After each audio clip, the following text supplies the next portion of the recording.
Welcome to sociology classes. मैं हूं आपका दोस्त, आपका गाइड शिबू। सोशियोलॉजी एमसीक्यू के इस सीरीज में आप सभी का स्वागत है।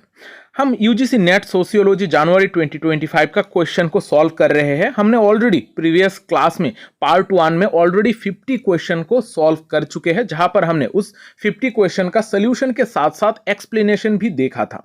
आज के इस क्लास में हम पार्ट 2 को कवर करेंगे, जहां पर बाकी के जो बचे हुए 50 क्वेश्चंस है उनको हम यहां पर कंप्लीट करने वाले हैं।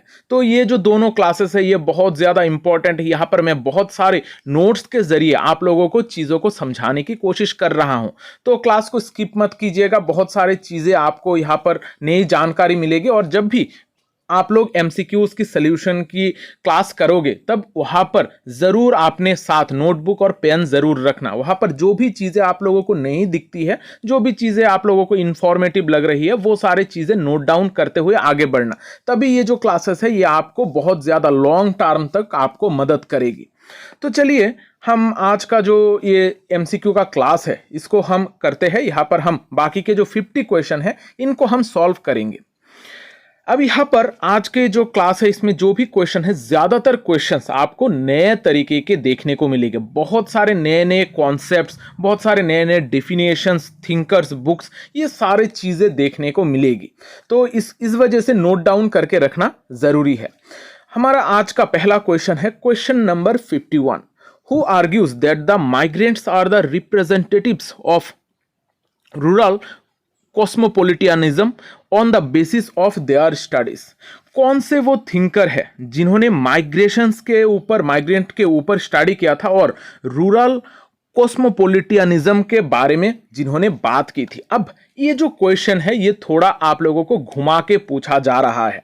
जब इस तरीके का क्वेश्चन है तब आपको लॉजिकली चीजों को देखना होगा, समझना होगा। अब इनमें से जो थिंकर है, सारे थिंकर लगभग हमारे माइग्रेशन के ऊपर स्टडी करते हैं, लेकिन जो जैन ब्रीमेन है वो थोड़ा अलग तरीके से चीजों को समझने की कोशिश करते हैं, जहां पर उन्होंने circulation of labour, Footloose labour, ये सारे चीजों के ऊपर काम किया था।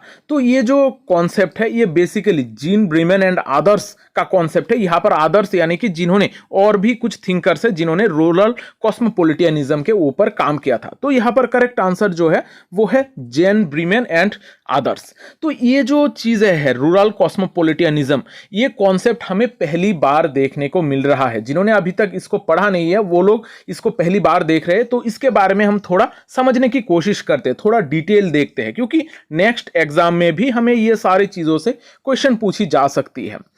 तो रूरल कॉस्मोपोलिटियनिज्म एक अलग तरीके का कॉन्सेप्ट है, और इस कॉन्सेप्ट को डेवलप किया था विनय गिडवानी और के शिवरामकृष्णन ने। तो ये दोनों थिंकर मिलकर रूरल कॉस्मोपोलिटियनिज्म का थ्योरी को डेवलप करते हैं, और वहां पर उन्होंने एक article circular migration and rural cosmopolitanism in India, ये आर्टिकल को लिखा था। और उनका जो मेन बुक था जिसमें ये कॉन्सेप्ट को दिया गया था वो है कंट्रीब्यूशन टू इंडियन सोशियोलॉजी। अब ये रूरल कॉस्मोपोलिटियनिज्म क्या है? हमने प्रीवियस क्लास में एक क्वेश्चन ऐसा देखा था जहां पर हमें कॉस्मोपोलिटियनिज्म के बारे में पूछा गया था। वहां पर हमने डिटेल में समझा था कि कॉस्मोपोलिटियनिज्म एक ऐसा कॉन्सेप्ट है जहां पर ग्लोबल तरीके से जो लोग हैं वो एक दूसरे के साथ कनेक्टेड होते हैं, वो लोग एक दूसरे के बारे में फील करते हैं, और वहां पर एक अलग तरीके का कल्चर डेवलप होता है। यानी कि वहां पर वर्ल्ड के बेसिस पे लोग एक दूसरे के साथ कनेक्टेड फील करते हैं। अब ये जो रूरल कॉस्मोपोलिटियनिज्म है ये रूरल एरिया के बेसिस पे बताया गया है। यहां पर हम जब खास करके रूरल एरियाज में जो माइग्रेंट्स होते हैं, जो गांव से शहर की तरफ आते हैं, वहां पर वापस बैक करके अपने गांव में जाते हैं, तो वो लोग शहर का जो कल्चर है उसको एडॉप्ट करते हैं। वहां पर जो भी चीजें देखने को मिलती है, जैसे डाइवर्सिटी को एक्सेप्ट करना, वहां पर मोबिलिटी के चांसेस, ग्लोबल इन्फ्लुएंस, ये सारी चीजें वो सारे लोग रूरल जो माइग्रेंट्स होते हैं वो फिर से वापस गांव में लेकर जाते हैं। तो वहां पर एक ऐसा व्यू पॉइंट क्रिएट होता है लोगों के बीच में कि जो वर्ल्ड है, वर्ल्ड हमारा ओपन है, वहां पर लोग ओपननेस को एक्सेप्ट करने में मदद करता है ये माइग्रेशन, सर्कुलर माइग्रेशन। तो रूरल कॉस्मोपोलिटियनिज्म हमारा रूरल एरियाज को एक कॉस्मोपोलिटन की तरह ट्रीट करने में, उनका जो व्यू पॉइंट है उसको चेंज करने की बात करता है।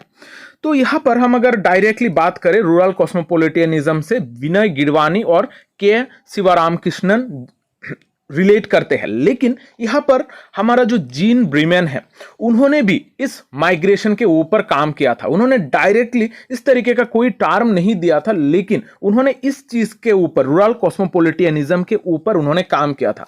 उन्होंने फुटलूज लेबर के ऊपर काम किया था। उन्होंने दिखाया था कि किस तरीके से हमारा जो माइग्रेशन है वो एक जगह से दूसरी जगह में शिफ्ट करता रहता है। और उन्होंने in depth circular migration, informal labour, rural migration, ये सारे चीजों को उन्होंने समझा था। और उनका जो कॉन्सेप्ट है वो बेसिकली रूरल कॉस्मोपॉलिटियनिज्म के साथ रिलेट करता है। तो इस तरीके का जो क्वेश्चन है इसको आप लोगों को थोड़ा लॉजिकली सॉल्व करना होता है। आप लोगों को देखना होता है कि क्या ऑप्शंस है, ऑप्शंस के बेसिस पे आपको यहां पर आंसर करना पड़ता है। तो यहाँ पर मैंने रूरल कॉस्मोपॉलिटियनिज्म के बारे में जो भी चीजें बताई है उनको थोड़ा नोट डाउन कर लीजिएगा। जो भी थिंकर इनके साथ एसोसिएटेड है उनको थोड़ा नोट डाउन करके रखिएगा। Next question, question number 52, arrange the following backward class movements in India in chronological order. यहां पर जो भी बैकवर्ड क्लास के मूवमेंट्स है उनको आपको क्रोनोलॉजिकल ऑर्डर में यहां पर सजाना है, यानी कि कौन सा मूवमेंट पहले आया है और कौन सा मूवमेंट बाद में आया है, इसी के अकॉर्डिंग आप लोगों को यहां पर अरेंज करना होगा। अब ये जो चीजें हैं, जो मूवमेंट्स है, अलग अलग तरीके का मूवमेंट्स मैंने ऑलरेडी सेपरेट क्लासेस करा के रखा है। क्लास मूवमेंट, एनवायरमेंटल मूवमेंट, इस तरीके का रिलीजियस मूवमेंट, डिफरेंट तरीके का मूवमेंट्स का क्लासेस में सेपरेट वीडियोस में मैंने करा के रखी है। आप लोगों ने अगर वो सारे क्लासेस नहीं देखा है तो उनको जरूर देखिएगा, वहां पर आपको बहुत सारे इंफॉर्मेटिव चीजें मिलने वाली है। तो यहां पर हम थोड़ा चीजों को अरेंज करके देखने की कोशिश करते हैं। यहां पर अगर आप देखोगे कि जो भी मूवमेंट्स हुए हैं, इन मूवमेंट्स में कौन सा मूवमेंट सबसे पहले आया है, अगर आप इसको निकाल पाते हो तब भी आपका आंसर यहां पर करेक्ट हो जाएगा। तो यहां पर जो भी मूवमेंट्स है इनमें सत्य शोधक समाज ये सबसे पुराना वाला मूवमेंट है। तो यहां पर अगर आप ऑप्शन में देखोगे, ऑप्शन 3 में ही सिर्फ जो बी है वो पहले आया है। तो बाकी को भी हम अरेंज करने की कोशिश करते हैं। पहला है हमारा सत्यशोधक समाज, फिर है एसएनडीपी मूवमेंट, फिर आता है हमारा द्राविडियन मूवमेंट, फिर आएगा महार मूवमेंट और आखिर में आएगा सेल्फ रेस्पेक्ट मूवमेंट। अब यहां पर आप लोगों को कंफ्यूजन हो सकती है कि सेल्फ रेस्पेक्ट मूवमेंट और द्राविडियन मूवमेंट ये दोनों सेपरेट क्यों दिए गए हैं। तो यहां पर ये क्रोनोलॉजी पहले आप देख लीजिएगा। मैं थोड़ा अब एक्सप्लेन करने की कोशिश करता हूं कि क्यों ये क्रोनोलॉजी हमारा सही है। अब यहां पर हमारा जो सत्यशोधक समाज है ये सबसे पुराना है 1873 का, जिसको फाउंड किया था ज्योतिराव फुले ने। तो इन्होंने फेमसली सत्यशोधक समाज में किस तरीके से हमारा सोसाइटी को हम सही कर सकते हैं इसके बारे में बात की थी। फिर जो है वो है एसएनडीबी मूवमेंट, जिसका फुल फॉर्म है श्री नारायण धर्म परिपालन योगम।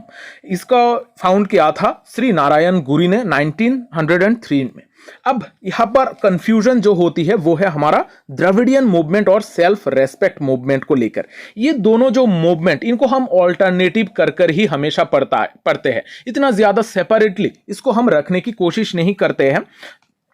लेकिन अगर आप द्राविडियन मूवमेंट का ओरिजिन की बात करो तो इसका स्टार्टिंग होता है जस्टिस पार्टी से, जो बेसिकली 1916 में जिसका स्थापना की गई थी। तो द्राविडियन मूवमेंट वहां से स्टार्ट होता है, लेकिन इसका जो पीक टाइम था वो था 1944। तो इस वजह से ये थर्ड हमने रखा है इसको। और फिर आता है हमारा महार मूवमेंट जो 1920s में की गई थी, जहां पर सबसे ज्यादा पीक टाइम जो महार सत्याग्रह का था वो था 1927, लेकिन 1920s में महार मूवमेंट छेड़ दी गई थी।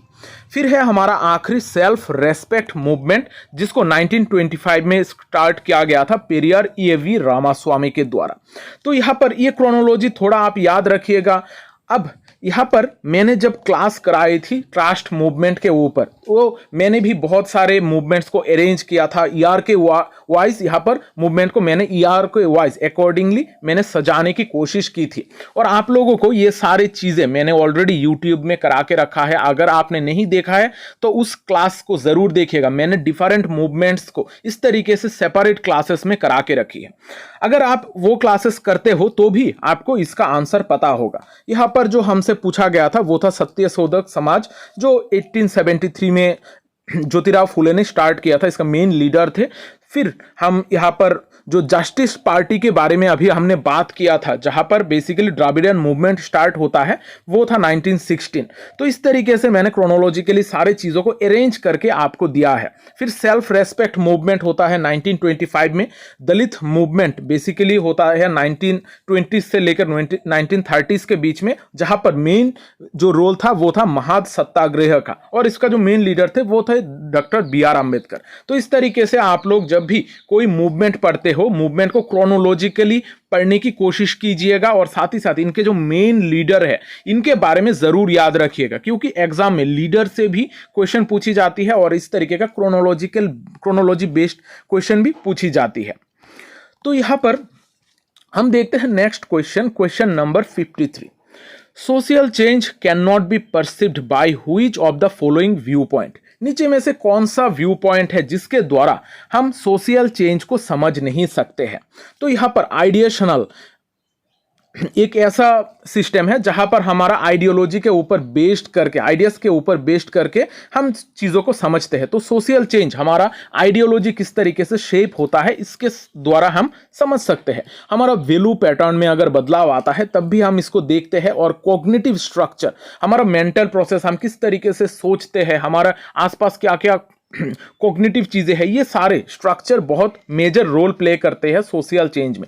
लेकिन सोजोर्न जो टर्म है ये हमारा सोशल चेंज के साथ रिलेट नहीं करता है, यहाँ पर ये हमें नहीं बताता है। लेकिन हमें पूछा गया है कि कौन सा ऑप्शन हमें सोशल चेंज के बारे में यहाँ पर नहीं बताता है। तो हमारा करेक्ट ऑप्शन जो है वो हो जाएगा ऑप्शन 4 सोजोर्न। अब यहाँ पर जो आइडिएशनल है, यहाँ पर हमारा बेसिकली आइडियाज, बिलीफ्स, आइडियोलॉजीज, ये सारे चीज़ों के बारे में बात करता है। फिर हमारा वैल्यू पैटर्न भी यहाँ पर मैटर करता है सोशल चेंज में। कॉग्निटिव स्ट्रक्चर के द्वारा भी हम किस तरीके से चीज़ों को समझते हैं, इंटरप्रीट करते हैं, वो हमें दिखाई देता है। तो सोशल चेंज में ये सारे चीज़ें इंपॉर्टेंट है। लेकिन सोजोर्न जो टर्म है ये आप लोग पहली बार सुन रहे होंगे, और ये बेसिकली हमारा सोशल साइंसेस का टर्म नहीं है। ये टर्म को ट्रेवल, टूरिज्म या फिर माइग्रेशन स्टडीज में यूज किया जाता है, जिसका मतलब होता है टेम्पोररी स्टे या फिर विजिट। जहां पर अगर किसी इंसान किसी जगह पर टेम्पोररी विजिट कर रहा है या फिर रह रहा है, इसको सोजोर्न कहा जाता है। तो इस तरीके से जब भी आप एमसीक्यूज को सॉल्व करोगे थोड़ा डिटेल समझने की कोशिश कीजिएगा। नेक्स्ट एग्जाम में आपको यहां से क्वेश्चन देखने को मिल सकता है। Next question, sociobiology was first developed by whom. Sociobiology concept first किसने डेवलप किया है, ये हम ऑलरेडी क्लासेस में पढ़ते हैं। यहां पर ये जो टर्म है इसको डेवलप किया था E.O. विल्सन ने। अब इसके बारे में थोड़ा एक्सप्लेनेशन समझते हैं। सोशियोबायोलॉजी एक ऐसा साइंटिफिक फील्ड ऑफ स्टडी है जहां पर सोशल बिहेवियर को बारे में, सोशल बिहेवियर को हमारा किस तरीके से इवॉल्व हुआ है, सोशल बिहेवियर, इसके बारे में बात की जाती है। यहाँ पर इवोल्यूशनरी पर्सपेक्टिव के द्वारा एनिमल्स और ह्यूमंस के बीच में क्या सोशल बिहेवियर डेवलप हो रही है, यहाँ पर लोगों का एग्रेशन, मेटिंग, कोऑपरेशन, ये सारी चीज़ें किस तरीके से नेचुरल तरीके से डेवलप होती है, इसके बारे में पढ़ा जाता है। और ये जो सोशियोबायोलॉजी कॉन्सेप्ट है ये एक American biologist E.O. Wilson, Edward Osborne Wilson ने इसको पहली बार डेवलप किया था, और उनको सोशियोबायोलॉजी का फाउंडर भी कहा जाता है। अब उनका एक फेमस बुक है सोशियोबायोलॉजी द न्यू सिंथेसिस। ये भी हमें बताता है कि सोशियोबायोलॉजी में क्या क्या चीज़ें हैं, इस बुक में वो लिखते हैं। तो सोशियोबायोलॉजी के बारे में भी थोड़ा नोट डाउन कर लीजिएगा, ये भी बहुत ही रिपीटेड एक क्वेश्चन है। Next question, question number 55। यहां पर दो लिस्ट दी गई है, इनको हमें मैच करना है। ये बहुत ही एक सिंपल और आसान सा सवाल है। यहां पर मैंने आप लोगों को पहले भी बताया है कि जब हम इस तरीके का क्वेश्चन को करेंगे, अगर हमें यहां पर डिफिनेशन से क्वेश्चन आता है तो हम लिस्ट 2 से शुरुआत करेंगे, तभी हमारा जो आंसर है बहुत ही इजीली निकल के आएगा। तो हमारा पहला जो डिफिनेशन है, a man who becomes a women. जब कोई एक मर्द औरत बन जाता है तो उसको क्या कहा जाता है, उसको कहा जाता है ट्रांससेक्सुअल वोमेन। तो यहाँ पर हमारा बी जो ऑप्शन है वो ऑप्शन 1 के साथ मैच हुआ है। तो अगर आप ऑप्शन की तरफ देखोगे आंसर में, तो ऑप्शन 3 में ही सिर्फ एक ऑप्शन यही करेक्ट है जहां पर बी को 1 के साथ रिलेट किया गया है। तो हम बाकी को भी थोड़ा समझ लेते हैं। यहां पर ट्रांससेक्सुअल मैन का मतलब होता है ए वोमेन बिकम्स ए वोमेन। जब एक महिला खुद को जेंडर ट्रांसफॉर्मेशन के द्वारा एक मेल बना लेती है तो उसको कहा जाता है ट्रांससेक्सुअल मैन, यानी कि जो मैन बन चुका है लेकिन ट्रांससेक्स के द्वारा। फिर है ट्रांसवेस्टाइट वोमेन। ट्रांसवेस्टाइट वोमेन यानी कि एक ऐसा वोमेन जो बेसिकली रेगुलरली जो मैन की तरह ड्रेसअप करता है। यहां पर सेक्स चेंज करने की बात नहीं आती है, लेकिन यहां पर जो ड्रेसअप है, ड्रेसअप की बात की जाती है। अगर ड्रेसिंग वो कोई एक वोमेन अगर मैन की तरह ड्रेस करती है तब उसको ट्रांसवेस्टाइट वोमेन कहा जाता है। और अगर कोई मैन वोमेन की तरह ड्रेसिंग करता है तो उसको कहा जाता है ट्रांसवेस्टाइट मैन। तो ऑप्शन डी जो है वो हमारा 3 के साथ मैच हो जाएगा। तो इस तरीके से आप एक ऑप्शन का भी अगर आप सही आंसर निकाल पाते हो, तब भी बहुत सारे ऐसे क्वेश्चंस होते हैं जहां पर आपका आंसर करेक्ट हो जाएगा। तो इस तरीके का अप्रोच से आप लोग एमसीक्यूज को एग्जाम में सॉल्व कीजिएगा। तो अब यहां पर हम थोड़ा डिटेल समझते हैं। ट्रांससेक्सुअल मैन वो सारे पुरुष है जो पहले महिला थी, वो लोगों ने सेक्स चेंज ऑपरेशन के द्वारा बाद में जाकर अपने आप को चेंज करके मैन बना लिया है, तो इनको कहा जाता है ट्रांससेक्सुअल मैन। और अगर कोई मैन अपने आप को ऑपरेशन के द्वारा सेक्स चेंज ऑपरेशन के द्वारा अपने आप को खुद को वोमेन बना लेता है तब उसको कहा जाता है ट्रांससेक्सुअल वोमेन। और ट्रांसवेस्टाइट वोमेन उनको हम कहते हैं जो बेसिकली ड्रेसअप करते हैं, जो महिलाएं पुरुष की तरह ड्रेसअप करती है उनको ट्रांसवेस्टाइट वोमेन कहा जाता है। यहाँ पर सेक्स चेंज वगैरह की कोई बात आती ही नहीं, यहाँ पर सिर्फ ड्रेसिंग सेंस की बात आती है, ड्रेसिंग किस तरीके से किया जा रहा है। और ट्रांसवेस्टाइट मैन जो मैन बेसिकली वोमेन की तरह रेगुलर बेसिस पे ड्रेसअप करती है। अब देखते हैं क्वेश्चन नंबर 56। यहां पर भी दो लिस्ट दी गई है, उनको हमें मैच करना है। यहां पर एक साइड में कुछ थिंकर का नाम दिया गया है और दूसरी साइड में कौन से पर्सपेक्टिव के साथ वो लोग मैच करते हैं इसके बारे में दी गई है। तो मैंने पहले भी आप लोगों को प्रीवियस क्लास में बताया है कि मैंने ऑलरेडी अलग अलग पर्सपेक्टिव के ऊपर डिफरेंट क्लासेस करा के रखी है। अगर आपने वो क्लासेस देखी है तो आपको ये आंसर एकदम ईजिली पता होगा और ये क्वेश्चन एकदम सिंपल तरीके का क्वेश्चन भी है। अब यहां पर रॉबर्ट के मार्टन जो है वो बेसिकली एक फंक्शनलिस्ट है, उनको हम फंक्शनलिज्म के साथ जोड़ सकते हैं। तो हमारा ए ऑप्शन जो है वो 4 के साथ रिलेट करता है। अगर आप ऑप्शन में ध्यान दोगे तो सिर्फ एक ही ऐसा ऑप्शन है जहां पर ए को 4 के साथ रिलेट किया जा रहा है, तो हमारा करेक्ट ऑप्शन 4 हो जाएगा। तो बाकी को भी हम थोड़ा मैच कर लेते हैं। यहां पर फ्रेड डेविस एक सिंबॉलिक इंटरेक्शनिज्म वाले थिंकर है। फिर जिमारमैन एथनो मेथोडोलॉजी और कार्ल मार्क्स को यहाँ पर मार्क्सिज्म के बारे में बात की गई है। तो यहाँ पर मार्क्सिज्म बेसिकली कार्ल मार्क्स के कॉन्सेप्ट को ही कहा जाता है। तो यहाँ पर एकदम इजी आसान सा सवाल था। Next question number 57। Who has given threefold classification of social movement, charismatic, organizational, ideological on the basis of his study? यहाँ पर कौन से वो थिंकर है जिन्होंने सोशल मूवमेंट को 3 कैटेगरीज में डिवाइड किया था, करिज्मेटिक, ऑर्गेनाइजेशनल और आइडियोलॉजिकल। ये एक डायरेक्ट सवाल है। यहाँ पर जो टीके ओमेन ने ही इस तरीके का क्लासिफिकेशन दिया था, जहां पर उन्होंने 3 तरीके का सोशल मूवमेंट में क्लासिफाई किया था। उन्होंने बेसिकली इंडिया के ऊपर काम करके इस क्लासिफिकेशन को दिया था। अब इस क्लासिफिकेशन के बारे में थोड़ा एक्स्ट्रा नोट देख लेते हैं, क्योंकि आप में से बहुत सारे लोग हैं जिन्होंने जो ये कॉन्सेप्ट को पहली बार देख रहे हो। टीके ओमेन ने सोशल मूवमेंट को 3 टाइप्स में क्लासिफाई किया था। उन्होंने बेसिकली इंडियन सोसाइटी को स्टडी किया था। इंडियन सोसाइटी में जो भी सोशल मूवमेंट्स हो रहे हैं उनको उन्होंने एनालाइज किया था। उन्होंने 3 मूवमेंट्स की बात की थी, 3 चीजों के बारे में बात की थी, क्लासिफाई किया था सोशल मूवमेंट को। पहला है करिज्मेटिक मूवमेंट। करिज्मेटिक मूवमेंट वो सारे मूवमेंट होते हैं जहां पर बेसिकली एक करिज्मेटिक लीडर के ऊपर बेस्ड करके मूवमेंट स्टार्ट होता है। जैसे हम इंडिया में जो मूवमेंट देखते हैं, गांधी के बेसिस पे जो मूवमेंट है वो भी हम देखते हैं कि एक करिज्मेटिक लीडरशिप के द्वारा आगे बढ़ती है। फिर हम देखते हैं नेताजी सुभाष चंद्र बोस जैसे लोग जो करिज्मेटिक लीडरशिप के अधिकारी होते हैं और उनके द्वारा ही गाइडेड होकर मूवमेंट्स स्टार्ट होती है। फिर कुछ मूवमेंट्स होते हैं organizational movements. Organizational movements basically किसी भी एक ऑर्गेनाइजेशन से स्टार्ट होती है। ये बेसिकली स्ट्रक्चर्ड और इंस्टीट्यूशनलाइज्ड होती है, जहां पर उनका कुछ क्लियर एजेंडास होते हैं, रूल्स होते हैं और किसको लीडरशिप दी जाएगी, ये सारी चीजें पहले से ही प्री डिसाइडेड होती है। ऑर्गेनाइज तरीके से जब मूवमेंट होते हैं उसको कहा जाता है organizational movement. Basically trade union के जो मूवमेंट्स होते हैं वो ऑर्गेनाइजेशनल मूवमेंट्स है। फिर है आइडियोलॉजिकल मूवमेंट्स।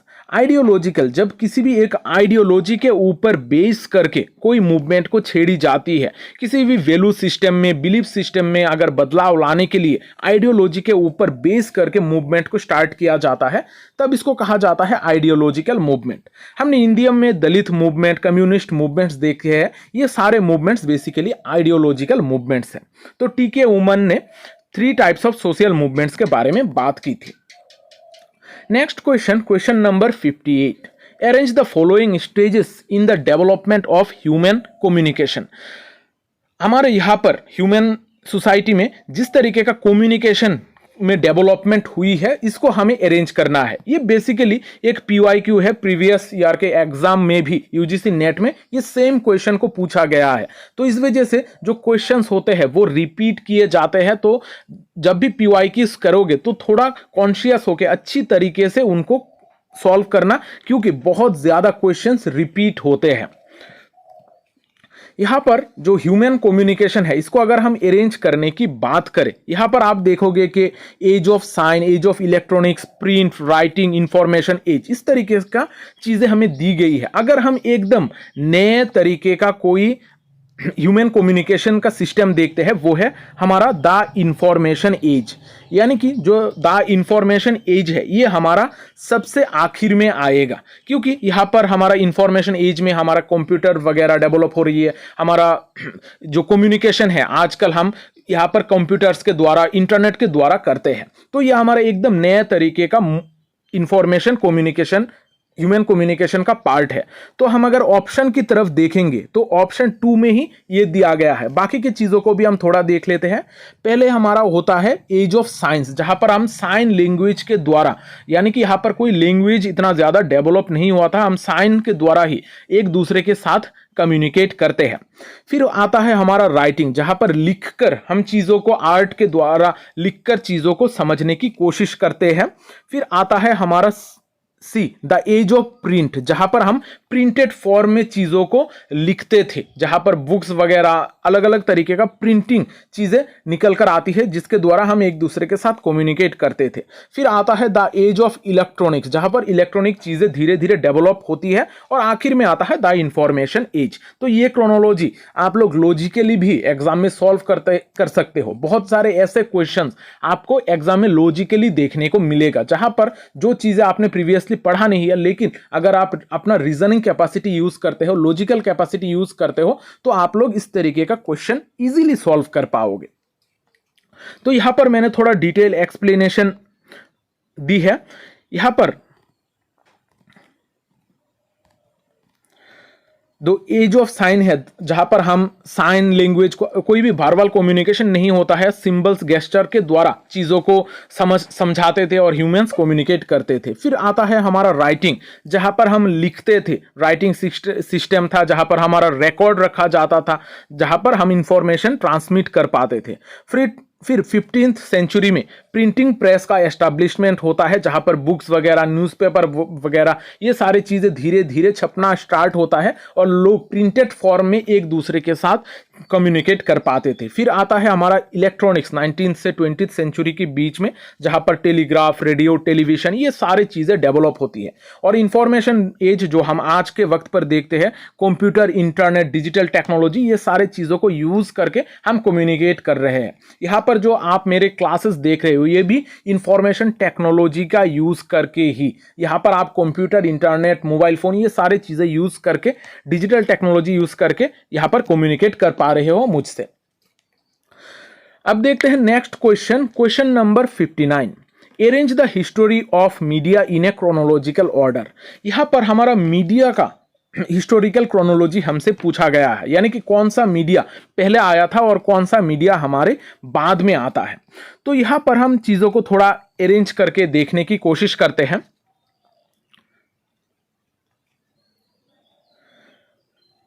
यहां पर पहला जो है वो हमारा आता है publication of the times for the first time. The times जो न्यूज़पेपर है वो पहले बार स्टार्ट होता है। उसके बाद आता है फर्स्ट परमानेंट सिनेमा।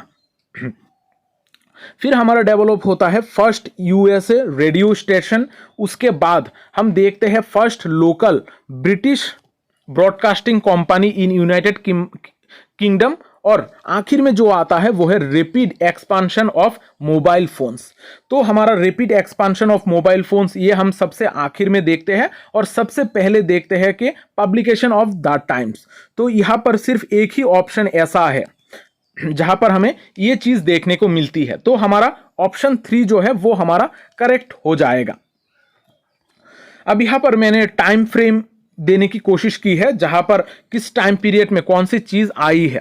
यहां पर पब्लिकेशन ऑफ द टाइम्स हम देखते हैं 1785 में, फर्स्ट परमानेंट सिनेमा 1905 में, फिर फर्स्ट यूएसए रेडियो स्टेशन 1920 में, first local British broadcasting company established होती है 1922 में, और rapid expansion of mobile phone हम 1990 से लेकर 2000 के बीच में इसका एक्सपांशन देखते हैं। अब देखते हैं next question, question number 60। Arrange the following tribal revolts in India in chronological order. यहाँ पर जो भी ट्राइबल मूवमेंट्स हुए हैं या फिर ट्राइबल रिवॉल्ट्स हुए हैं इंडिया में, इनको हमें क्रोनोलॉजिकली अरेंज करना है।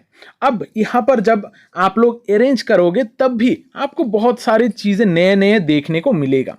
यहाँ पर अगर हम अरेंजमेंट करने की कोशिश करें तो पहला जो है वो हमारा आता है बाबा तिलक माझी रिवॉल्ट। अगर आपको बाबा तिलक माझी रिवॉल्ट के बारे में भी पता नहीं है, फिर भी आप इस क्वेश्चन का आंसर निकाल सकते हो। फिर हम जो हमने क्रोनोलॉजिकल स्टडी की है, मैंने जो क्लासेस कराई है, वहां पर भी आप बाकी सारे जो मूवमेंट्स है उनको देख सकते हो। फिर हमारा आता है सांताल रिवॉल्ट। सांताल रिवॉल्ट के बाद आता है बिरसा मुंडा रिवॉल्ट। फिर है हमारा मुंडा रिवॉल्ट, और आखिर में है हमारा ताना भगत रिवॉल्ट।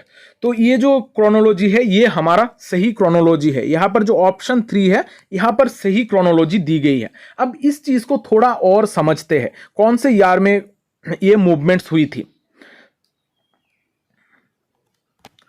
तो यहाँ पर जो बाबा तिलक माझी रिवॉल्ट है वो हुआ था 1784 में।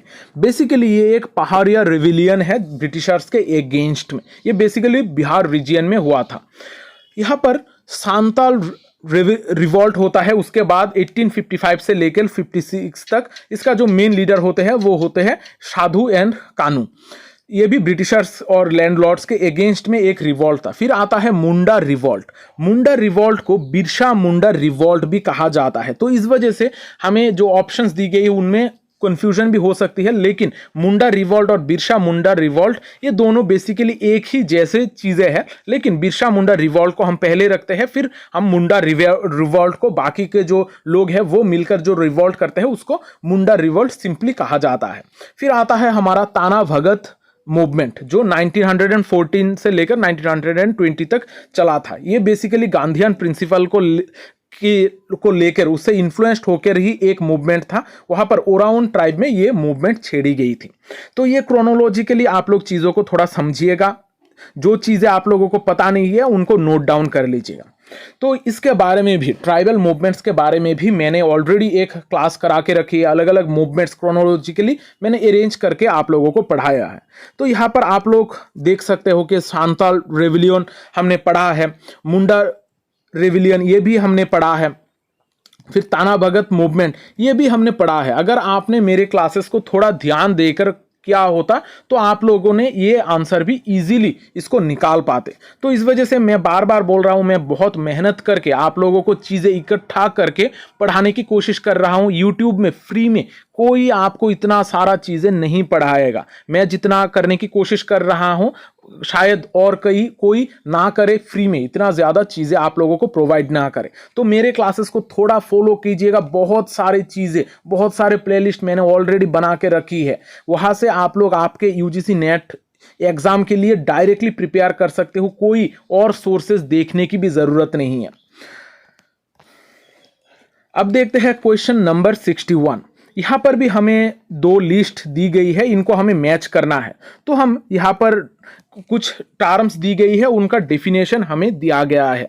तो हम लिस्ट 2 से शुरुआत करते हैं। यहाँ पर हमें दिया गया है कि refers to the degree to which individual और ग्रुप्स कैन इम्पोज। यहाँ पर पावर इम्पोजन की बात की जा रही है। कोई भी इंडिविजुअल या फिर ग्रुप अगर कोई चीज आपके ऊपर इम्पोज करने का क्षमता रखती है, उसको क्या कहा जाता है? उसको कहा जाता है पावर। तो हम डायरेक्टली पावर को नंबर 1 के साथ रिलेट कर सकते हैं। तो हमारा डायरेक्ट डेफिनेशन यहां पर हो जाता है। अगर आप ऑप्शन में देखोगे तो 2 ऑप्शन ऐसे हैं जहां पर A1 ऑप्शन के साथ रिलेट किया गया है। तो हम बाकी के ऑप्शन भी थोड़ा देखते हैं। Social group ranked in terms of ritual purity. Ritual purity के हिसाब से जब ग्रुप को हम रैंक करते हैं, ये बेसिकली हमारा कास्ट सिस्टम का डेफिनेशन दिया गया है। तो डी ऑप्शन जो है वो हमारा नंबर 2 हो जाएगा। तो हम अगर ऑप्शन की तरफ देखेंगे तो हमारा ऑप्शन 3 करेक्ट है। तो बाकी के ऑप्शन को भी हम मैच कर लेते हैं। Related to the amount of esteem और ऑनर, ये हमारा प्रेस्टीज का डेफिनेशन है। और जो हमारा वेल्थ है उसका डेफिनेशन है रेफर्स टू मेटेरियल पोजेशंस। जब हमारे पास मेटेरियल चीजें होती है उसको हम बेसिकली वेल्थ कहते हैं। तो हमारा ऑप्शन 3 करेक्ट हो जाएगा। Next question, question number 62। Which of the following are examples of fallacy of reification done by W.I. Thomas for wishes। अब फेलिसी ऑफ रेइफिकेशन के बारे में यहां पर पूछा जा रहा है और यहां पर बेसिकली डायरेक्टली हमसे W.I. थॉमस का 4 विशेस के बारे में पूछा जा रहा है। इनमें से कौन से हमारा W.I. थॉमस का 4 विशेस है? अब यहां पर थोड़ा हम पहले चीजों को डिस्क्राइब करते हैं क्योंकि ये जो कॉन्सेप्ट है ये ज्यादातर लोगों को पता नहीं है। तो जब हम W.I. थॉमस की 4 विशेस की बात करते हैं, ये फेलिसी ऑफ रेइफिकेशन का एक पार्ट है। फेलिसी ऑफ रेइफिकेशन एक ऐसा फेलिसी है जहां पर हमारा जो एब्स्ट्रैक्ट कॉन्सेप्ट या फिर एब्स्ट्रैक्ट प्रोसेसेस है, इनको हम रियल मान लेते हैं, इनको हम कॉन्क्रीट थिंग्स की तरह ट्रीट करते हैं। हमारा इमेजिनेशन जो होता है, इनको हम कॉन्क्रीट चीजों की साथ तुलना यहाँ पर करने की कोशिश करते हैं, जो बेसिकली हमारे लिए एग्जिस्ट नहीं करती है, लेकिन वो सारे चीजों को हम हमारे दिमाग के द्वारा एग्जिस्टेंस में रखने की कोशिश करते हैं, जो बेसिकली हमारा सोशल बिहेवियर और सोशल एक्शन को शेप करती है। तो W.I. थॉमस ने 4 विशेस की बात की थी जो हमारा ह्यूमन बिहेवियर के लिए एक फंडामेंटल डिजायर की तरह काम करती है, जिनको हम चाहते हैं फुलफिल करने के लिए। पहला है द विश फॉर रेस्पॉन्स। जब हम कोई भी बात करें तो कोई दूसरा हमें रेस्पॉन्स करे, हमें अटेंशन मिले, रिएक्शन मिले, ये सारी चीजें हम चाहते हैं। फिर है द विश फॉर रिकॉग्निशन। हमारा जो काम होता है वो लोग रेस्पेक्ट करे, एक्नॉलेज करे, तो ये भी हम चाहते हैं। The wish for new experience. हम नए नए चीज़ों को एक्सप्लोर करना चाहते हैं, हम एक्सपीरियंस करना चाहते हैं। फिर है द विश फॉर सिक्योरिटी। यहाँ पर हम सेफ फील करना चाहते हैं, स्टेबल फील करना चाहते हैं, जहाँ पर हमें कुछ सिक्योरिटी प्रोवाइड किया जाए। तो यहाँ पर जो 4 विशेस है, चारों विशेस कोई भी कॉन्क्रीट चीज़ों के बारे में बात नहीं कर रही है। ये चारों चीज़ें हमें एब्स्ट्रैक्ट कॉन्सेप्ट के बारे में बात कर रही है, ऐसी चीज़ें जो हमारा प्रैक्टिकल में हमारे आसपास नहीं होती है, लेकिन इनके बारे में हमारा चाहत होती है, जो हमारा बिहेवियर और एक्शन को गाइड करती है। तो अब हम जो हमारा क्वेश्चन था उसमें वापस आते हैं। तो यहाँ पर हमें पूछा गया था कि W.I. थॉमस का 4 विशेस के साथ कौन से वो 4 चीजें हैं जो हम रिलेट कर सकते हैं। तो एक ऑप्शन यहाँ पर हमारा गलत होगा जिसको हमें निकालना होता है। तो पहला जो ऑप्शन है एक्सपीरियंसिंग न्यू सिचुएशन, ये हमारा ऑप्शन में था। फिर securing the recognition of others, हम लोगों से रिकॉग्नाइज करने की चाहत रखते हैं। फिर जो है हाइपोथेटिकल पार्टिसिपेशन, कोई भी हाइपोथेटिकल पार्टिसिपेशन कह के कोई चीज के बारे में, कोई विश के बारे में W.I. थॉमस ने बात नहीं की थी, तो हमारा सी ऑप्शन निकल जाएगा। फिर है रिटेनिंग फीलिंग्स ऑफ सिक्योरिटी, हमने सिक्योरिटी के बारे में विश देखा है। फिर एलिसिटिंग रेस्पॉन्सेस फ्रॉम अदर्स, हम दूसरों से रेस्पॉन्स भी चाहते हैं। तो ABDE हमारा करेक्ट ऑप्शन हो जाएगा। तो हमारा ऑप्शन 1 जो है ये करेक्ट हो जाएगा। तो अगर आपको इसके बारे में पहली बार आप ये पढ़ रहे हैं तो इसको भी थोड़ा नोट डाउन कर लीजिएगा। Next question, question number 63, Which of the following is not an impact of 19th century socio-religious reform movements? यहाँ पर नीचे में से कौन सा हमारा सोशियो-रिलीजियस रिफॉर्म मूवमेंट का पार्ट नहीं है जो हमने 19th सेंचुरी में इंडिया में देखा था। पहला है the creation of national awakening among the masses, ये हमारा सोशियो रिलीजियस रिफॉर्म मूवमेंट में हम देखते हैं जहां पर बहुत सारे लोग इकट्ठा होते हैं और कोई भी एक चीज को लेकर वो लोग इकट्ठा होकर मूवमेंट छेड़ते हैं। फिर देखते हैं the revival of Hinduism as a tolerant and rational religion, ये भी हम उस टाइम पीरियड पे इस तरीके का रिफॉर्म देखते हैं। An attack on the hereditary character and rigidity of the caste system, वहां पर उस टाइम पर 19th सेंचुरी में कास्ट सिस्टम बहुत ज्यादा डोमिनेट करता था। तो बहुत सारे ऐसे मूवमेंट्स की गई थी कि इस कास्ट सिस्टम को चेंज करने के लिए, खास करके बी आर आम्बेडकर के जैसे थिंकर्स जो दलित्स के लिए बहुत ज्यादा लड़ रहे थे, वो इस कास्ट सिस्टम के अगेंस्ट जाकर मूवमेंट छेड़ रहे थे। जो आखिरी ऑप्शन है वो है improvement of the social status of elderly people, जो बुजुर्ग लोग हैं उनका सोशल स्टेटस को बढ़ाने के लिए कोई इस तरीके का मूवमेंट नहीं छेड़ी जाती थी 19th सेंचुरी में, और ये बेसिकली कोई सोशियो रिलीजियस मूवमेंट भी नहीं है। तो हमें यहाँ पर क्वेश्चन में पूछा गया था कौन सा हमारा impact, not an impact of 19th century socio religious reform, तो हमारा आखिरी जो ऑप्शन है, ऑप्शन जो 4 है, ये हमारा करेक्ट हो जाएगा क्योंकि ये हमारा non socio religious reform movement का पार्ट नहीं था। तो करेक्ट ऑप्शन है option 4। Next question, question number 64, who among the following did the famous study on Noor society, कौन से वो थिंकर है जिन्होंने नूर सोसाइटी के ऊपर स्टडी किया था। ये एक बहुत ही फेमस बुक है और बहुत ही फेमस एक स्टडी है। इसको किया था इवेंस प्रिचार्ड ने। इवेंस प्रिचार्ड ने नूर सोसाइटी के ऊपर बहुत ज़्यादा इन डिटेल स्टडी की थी। और यहाँ पर जब हम पढ़ते हैं कि जो थिंकर है, थिंकर के साथ जब हम उनका फील्ड वर्क को रिलेट करते हैं, उस लिस्ट में भी, फील्ड वर्क के लिस्ट में भी हमने नूर और इवेंस प्रिचार्ड के बारे में पढ़ा है। और इसके अलावा भी इग्नो का जो कॉन्सेप्ट है, इग्नो का जो हमने प्लेलिस्ट पढ़ा है, वहां पर भी आप देख सकते हो कि इसके ऊपर इवेंस प्रिचार्ड के नूर सोसाइटी के ऊपर एक डिटेल, एक यूनिट ही बना हुआ है। ये बहुत ही एक इंपॉर्टेंट फेमस वर्क है इवेंस प्रिचार्ड का नूर सोसाइटी के ऊपर। Next question, question number 65, who has propounded the concept of runway world, runway world का कॉन्सेप्ट को किसने दिया था। तो ये एकदम सिंपल आसान सा क्वेश्चन है जो हम 26 थिंकर का क्लास है वहां पर इसको पढ़ते हैं। तो एंथनी गिडेंस वो थिंकर है जिन्होंने रनवे वर्ल्ड के बारे में बात की थी। अब यहाँ पर जब हम 26 थिंकर पढ़ते हैं, उनके बारे में डिटेल भी पढ़ते हैं, साथ ही साथ उनका जो मेजर कॉन्सेप्ट का लिस्ट है, जहाँ पर हम कॉन्सेप्ट और बुक्स का लिस्ट देखते हैं, वहाँ पर भी हमने ये सारी चीज़ें कवर कराई है। तो अगर आपने वो क्लासेस नहीं देखी है उसको ज़रूर देखिएगा, खास करके 26 थिंकर्स का इंपॉर्टेंट कॉन्सेप्ट्स और बुक्स का लिस्ट, वहाँ से बहुत ज़्यादा एग्जाम में क्वेश्चन पूछे जाते हैं।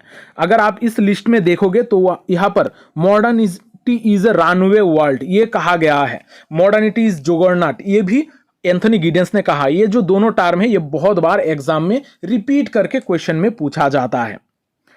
तो इस तरीके का जो लिस्ट है इसको ज़रा भी इग्नोर मत कीजिएगा। बहुत सारे मटेरियल्स मेरे चैनल पे आप लोगों को अवेलेबल मिलेगा, वहाँ से आप लोगों को सारी चीज़ें देखने को मिल सकती है। अब देखते हैं next question, question number 66। Who argues that modernity is an incomplete project. इसके आगे हमें देखना भी नहीं है कौन से वो थिंकर है जिन्होंने कहा था modernity is an incomplete project. यहाँ पर जो जुर्गन हैबरमास है उन्होंने इस चीज को कहा था कि मॉडर्निटी एक इनकम्प्लीट प्रोजेक्ट है। तो इस तरीके का सिंपल सवाल भी एग्जाम में पूछे जाते हैं। अगर आप जुर्गन हैबरमास का जो मैंने मेजर कॉन्सेप्ट का लिस्ट दी है उसको भी अगर आप पढ़ते तो आपको इजीली ये आंसर मिल जाता है। यहां पर आप लोग देख सकते हो कि मैंने ऑलरेडी दे दिया है कि modernity is an unfinished work या फिर इनकम्प्लीट प्रोजेक्ट। तो यहाँ पर इसके बारे में हैबरमास बात करते हैं। तो आप लोग जब भी कोई थिंकर, खास करके 26 थिंकर्स को पढ़ोगे तो उनका जो मेजर कॉन्सेप्ट्स है इनको नोट डाउन कर लीजिएगा और बार बार रिपीट करके इनको पढ़ने की कोशिश कीजिएगा, क्योंकि ये जो कीवर्ड्स है इन कीवर्ड्स से एग्जाम में क्वेश्चन बहुत ज्यादा हमें देखने को मिलते हैं। Next question, question number 67। Ethical principles in social research does not involve which one of the following। नीचे में से कौन सा हमारा एथिकल प्रिंसिपल नहीं है सोशल रिसर्च में। अब यहाँ पर ये क्वेश्चन में बहुत सारे लोग कंफ्यूज थे और बहुत सारे टीचर्स भी इनफैक्ट इस क्वेश्चन में कंफ्यूज थे। तो यहाँ पर हमें एथिकल प्रिंसिपल के बारे में बात की गई थी सोशल रिसर्च में। सोशल रिसर्च में हम बहुत सारे एथिकल प्रिंसिपल्स देखते हैं। यहाँ पर हम कॉन्सेंट देखते हैं, प्राइवेसी देखते हैं। ये दोनों एकदम सिंपल सा एथिकल प्रिंसिपल्स है जिस एथिक को फॉलो करके हमारा सोशल साइंसेस में ह्यूमंस के ऊपर रिसर्च किया जाता है। तो यहाँ पर जो डिसेप्शन है, डिसेप्शन और कॉग्निशन को लेकर थोड़ा कंफ्यूजन था। डिसेप्शन यानी कि यहाँ पर बेसिकली धोखा या फिर छल कपट करके, झूठ बोल के जब लोगों के साथ रिसर्च किया जाता है इसको कहा जाता है। लेकिन सोशल साइंसेस में नॉर्मली इसको हम यूज नहीं करते हैं, लेकिन इन स्पेशल केसेस, कुछ स्पेशल केसेस में हम लोगों को झूठ बोलकर भी उनसे रिसर्च करवा लेते हैं। उनसे हम बिना कॉन्सेंट के भी हम कुछ इंफॉर्मेशन निकाल लेते हैं, क्योंकि वहां पर उस जगह पर वो जरूरी होता है। अगर किसी जगह पर ये जरूरी है तो अगर हम उसको जस्टिफाई कर पाए तब हम डिसेप्शन यूज कर सकते हैं। तो सोशल साइंसेस में डिसेप्शन को भी, सोशल साइंसेस के रिसर्च में डिसेप्शन को भी यूज किया जा सकता है। लेकिन जो कॉग्निशन है, कॉग्निशन कोई एक ऐसा रिसर्च का पार्ट है ही नहीं, कोई एथिक्स कॉग्निशन कह के है ही नहीं। कॉग्निशन में बेसिकली हमारा एक मेंटल प्रोसेस की बात की जाती है, हम किस तरीके से चीज़ों को सोचते हैं, देखते हैं, उसके बारे में बात की जाती है। तो कॉग्निशन कोई सोशल रिसर्च का एथिक्स है ही नहीं, ये एक हमारा अलग तरीके का कॉन्सेप्ट है। तो हमें क्वेश्चन में पूछा गया था कि नीचे में से कौन सा वो कॉन्सेप्ट है जो हमारा सोशल साइंसेस के रिसर्च के साथ पार्ट नहीं है, जो एथिकल प्रिंसिपल नहीं है। तो हमारा करेक्ट आंसर हो जाएगा कॉग्निशन। कॉग्निशन हमारा सोशल साइंसेस का रिसर्च में हम एथिकल प्रिंसिपल कंसीडर नहीं कर पाते हैं। तो यहाँ पर जब हम एथिकल प्रिंसिपल की बात करते हैं सोशल रिसर्च में बहुत इंपॉर्टेंट होते हैं। यहाँ पर हम किस तरीके से रिसर्च करेंगे कि लोगों को जो भी रिसर्च में इन्वॉल्व है उनको किस तरीके का राइट्स देनी चाहिए, उनका डिग्निटी, वेलबींग को किस तरीके से मेंटेन करेंगे, ये सारी चीज़ें एथिकल प्रिंसिपल में पहले से ही ठीक किया जाता है कि हम किस तरीके से रिसर्च करेंगे। यहाँ पर हम बहुत सारे एथिकल प्रिंसिपल देखते हैं, जैसे कि इन्फॉर्म्ड कॉन्सेंट। पहले ही हमें बताना होता है कि हम किस तरीके का रिसर्च कर रहे हैं और उनका मत लेकर ही, उनको पूछकर ही उनसे हम रिसर्च करवाएंगे। फिर प्राइवेसी और कॉन्फिडेंशियलिटी मेंटेन करना होता है। कोई भी इंसान जो है रिसर्च में इंक्लूडेड है उनको हानि नहीं पहुंचनी चाहिए। डो नो हार्म का भी प्रिंसिपल यहाँ पर हमें फॉलो करना पड़ता है। फिर वॉलंटियरी पार्टिसिपेशन, अगर कोई भी इंसान चाहे कि खुद से वो रिसर्च के बीच में उसको छोड़ के चला जाना चाहता है तो हम उनको फोर्स नहीं कर सकते। यहाँ पर वॉलंटियरी पार्टिसिपेशन का भी प्रावधान होता है। फिर इंटीग्रिटी एंड ट्रांसपेरेंसी की भी जरूरत होती है। यहाँ पर जो रिसर्चर है उसको अकाउंटेबल भी होना पड़ता है। और डिसेप्शन ये हर जगह पर यूज नहीं होता है, लेकिन इन स्पेशल केसेस अगर इसकी बहुत ज्यादा जरूरत है, अगर हम इसको जस्टिफाई कर पाए तभी डिसेप्शन हम यूज कर सकते हैं। लेकिन यहाँ पर जब भी हम डिसेप्शन को यूज करेंगे, बाद में जिन लोगों से हमने जिनको पार्टिसिपेट कराया है उनको सारी चीजें बाद में हम बताएंगे, आफ्टरवर्ड, आफ्टर द रिसर्च हम ये सारी चीजें जो भी लोग इन्वॉल्व थे उनको इसको डिस्क्राइब करके जरूर बताएंगे। तो कॉग्निशन जो था वो बेसिकली हमारा एथिकल प्रिंसिपल नहीं था रिसर्च का, ये बेसिकली एक मेंटल प्रोसेस है जहां पर हम थिंकिंग, मेमोरी, अंडरस्टैंडिंग किस तरीके से करते हैं इसके बारे में बात करता है। तो कॉग्निशन हमारा एथिकल प्रिंसिपल का पार्ट नहीं है। Next question, question number 68। Anthony Giddens develop theoretical perspective on the changes occurring in the present day world on the basis of। Anthony Giddens ने कौन सी चीजों के बारे में बात की थी कि प्रेजेंट डे वर्ल्ड में कौन सी चेंजेस हो रही है, इसके बारे में एंथोनी गिडेंस ने बात की है। तो यहाँ पर अगर आप ऑप्शन की तरफ देखोगे तो यहाँ पर सोशल रिफ्लेक्सिबिलिटी और रन अवे वर्ल्ड, ये सिर्फ दो चीजों के बारे में एंथोनी गिडेंस ने बात की है। अगर हम उनके की वर्ड्स की भी बात करेंगे जहां पर हमने मेजर कॉन्सेप्ट देखी है वहां पर भी ये चीजें इंक्लूडेड है। तो बाकी के जो ऑप्शन है वो एंथोनी गिडेन के साथ रिलेट ही नहीं करते हैं। तो हमारा करेक्ट ऑप्शन हो जाएगा option 3, A and E only. यहां पर अगर आप मेजर कॉन्सेप्ट देखोगे तो मेजर कॉन्सेप्ट में थोड़ी देर पहले हमने रन अवे वर्ल्ड के बारे में बात की है, फिर यहां पर रिफ्लेक्सिविटी मॉडर्निटी के बारे में भी वो बात करते हैं, यानी कि रिफ्लेक्सिविटी के ऊपर भी उनका काम था। तो ये दो कॉन्सेप्ट को हम एंथोनी गिडेंस के साथ रिलेट कर सकते हैं। Next question, question number 69। Non Orthodox political action reflects which of the following characteristics. यहां पर हमें नॉन ऑर्थोडॉक्स पॉलिटिकल एक्शन के बारे में पूछा जा रहा है। नॉन ऑर्थोडॉक्स यानी कि हम नॉर्मली जिस तरीके का पॉलिटिकल एक्शन देखते हैं उसके बाहर जाकर जो पॉलिटिकल एक्शन होता है वो होता है नॉन ऑर्थोडॉक्स पॉलिटिकल एक्शन, जो नॉर्मली अमूमन तरीके का नहीं है। तो इस तरीके का पॉलिटिकल एक्शन क्या रिफ्लेक्ट करते हैं, इसका कैरेक्टरिस्टिक्स क्या है। यहां पर हम मास मूवमेंट्स देखते हैं, नॉन ऑर्थोडॉक्स पॉलिटिकल एक्शन में भी मास मूवमेंट्स होती है।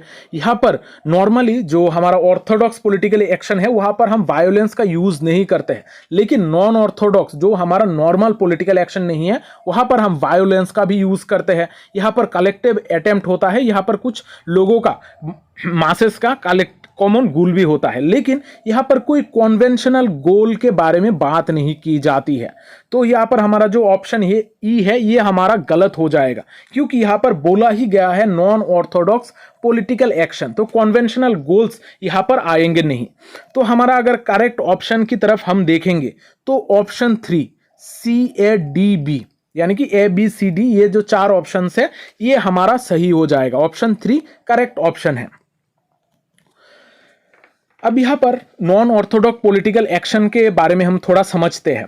ये एक ऐसे तरीके का पॉलिटिकल एक्शन है, एक्टिविटीज है जहां पर हम नॉर्मल फॉर्मल इंस्टीट्यूशन के बाहर जाकर पॉलिटिकल एक्शन करते हैं। जो नॉर्मल तरीके का इंस्टीट्यूशंस होते हैं, फॉर्मल पॉलिटिकल सिस्टम होते हैं, उनसे बाहर जाकर हम यहां पर अलग तरीके का पॉलिटिकल एक्शन करते हैं। ये बेसिकली हमारा अनकन्वेंशनल मेथड के द्वारा गाइडेड होती है। यहाँ पर बहुत सारे डिमांड या फिर सोसाइटी में चेंजेस, पॉलिटिकल डिसीजन को इन्फ्लुएंस, ये सारे चीज़ों को करने के लिए इस तरीके का पॉलिटिकल एक्शंस किए जाते हैं। जैसे हमारा protest, strike, civil disobedience movement, और बहुत बार वायोलेंस भी यूज किया जाता है इस तरीके का मूवमेंट में।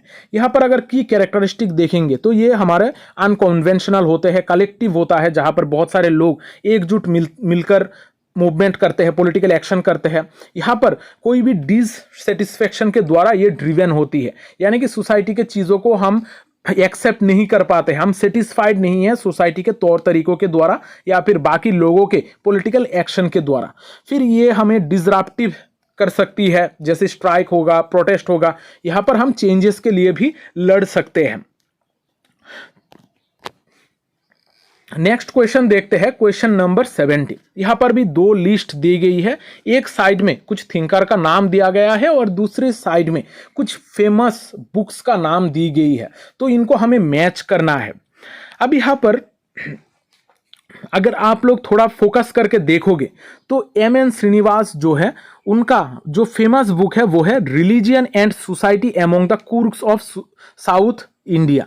यहाँ पर कुर्ग जो लोग हैं, कुर्ग लोगों के ऊपर एम.एन. श्रीनिवास ने फील्ड वर्क किया था। तो ऑप्शन ए को हम ऑप्शन 3 के साथ रिलेट कर सकते हैं। फिर है कैथलीन गॉफ, ई के गॉफ, कैथलीन गॉफ, इन्होंने नैयर्स, मालाबार के जो नैयर्स है उनके ऊपर उन्होंने इन डिटेल स्टडी किया था। फिर एसी मेयर ने स्टडी किया था caste and kinship in central India में, और एडी रोस ने स्टडी किया था the Hindu family in its urban setting. ये बुक उन्होंने एडी रोस ने लिखा था। तो ये जो बुक्स है इनको हमें इस तरीके से अरेंज करना होता है। तो हम यहाँ पर करेक्ट ऑप्शन देखते हैं। तो करेक्ट ऑप्शन है हमारा ऑप्शन 1, जहां पर ये सारे जो करेक्ट ऑप्शन है इनको मैच करके दिया गया है। Next question, question number 71, what is the primary characteristics of capitalism according to Karl Marx. Karl Marx के हिसाब से हमारा जो कैपिटलिज्म है, कैपिटलिज्म का मेन प्राइमरी कैरेक्टरिस्टिक क्या है।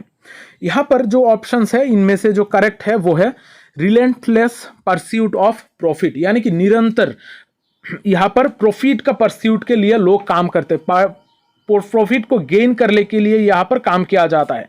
कार्ल मार्क्स के हिसाब से कैपिटलिज्म में जो लोग हैं वो सिर्फ अपने खुद के प्रॉफिट के लिए ही काम करते हैं। तो यहाँ पर ऑप्शन 3 जो है ये हमारा करेक्ट ऑप्शन है। नेक्स्ट क्वेश्चन, क्वेश्चन नंबर 72, यहाँ पर भी 2 लिस्ट दी गई है। एक साइड में कुछ कॉन्सेप्ट की बात की गई है और दूसरे साइड में कुछ डेफिनेशन दिया गया है। तो हम थोड़ा डेफिनेशन को एक दूसरे के साथ मैच करने की हम यहाँ पर कोशिश करते हैं।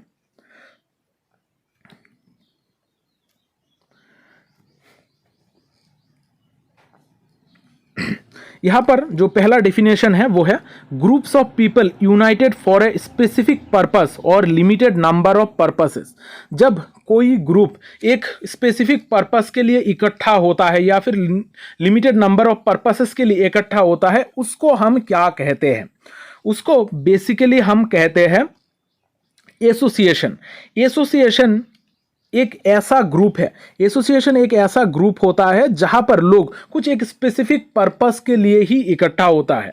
तो अब अगर हम ऑप्शन में देखेंगे तो ऑप्शन 3 में ही सिर्फ डी को 1 के साथ मैच किया गया है। तो बाकी को भी हम थोड़ा देख लेते हैं। A collection of individual interacting with each other under recognisable structure. एक स्ट्रक्चर के अंडर में जब लोग इकट्ठा होते हैं तो हम इसको कहते हैं social group.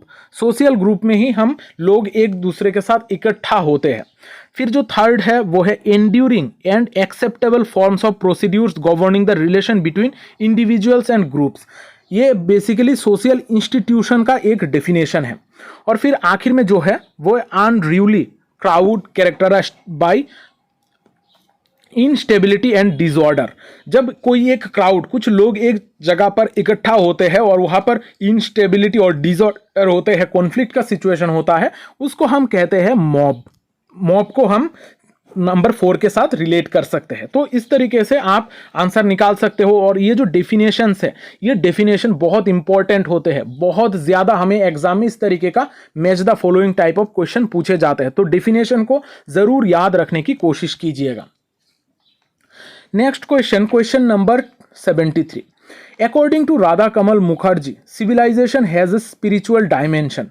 How does he explain this phenomena? Radhakamal Mukherjee ने कहा है कि जो सिविलाइजेशन है उसका एक स्पिरिचुअल डायमेंशन भी है, यानी कि यहाँ पर कुछ आध्यात्मिक चीजें भी हमें सिविलाइजेशन में देखने को मिलती है। तो यहाँ पर कौन सा ऑप्शन सही है और कौन सा ऑप्शन गलत है ये हमें निकालना होगा। तो यहाँ पर अगर आप ऑप्शन की तरफ ध्यान दोगे तो एक ऑप्शन ऐसा है, सी नंबर ऑप्शन, जहां पर बताया गया है कि people deep involvement in the physical and material condition. यहाँ पर स्पिरिचुअल डायमेंशन के बारे में बात की गई है, लेकिन ऑप्शन में जो है वो वहां पर फिजिकल एंड मेटेरियल कंडीशन के बारे में बोला गया है।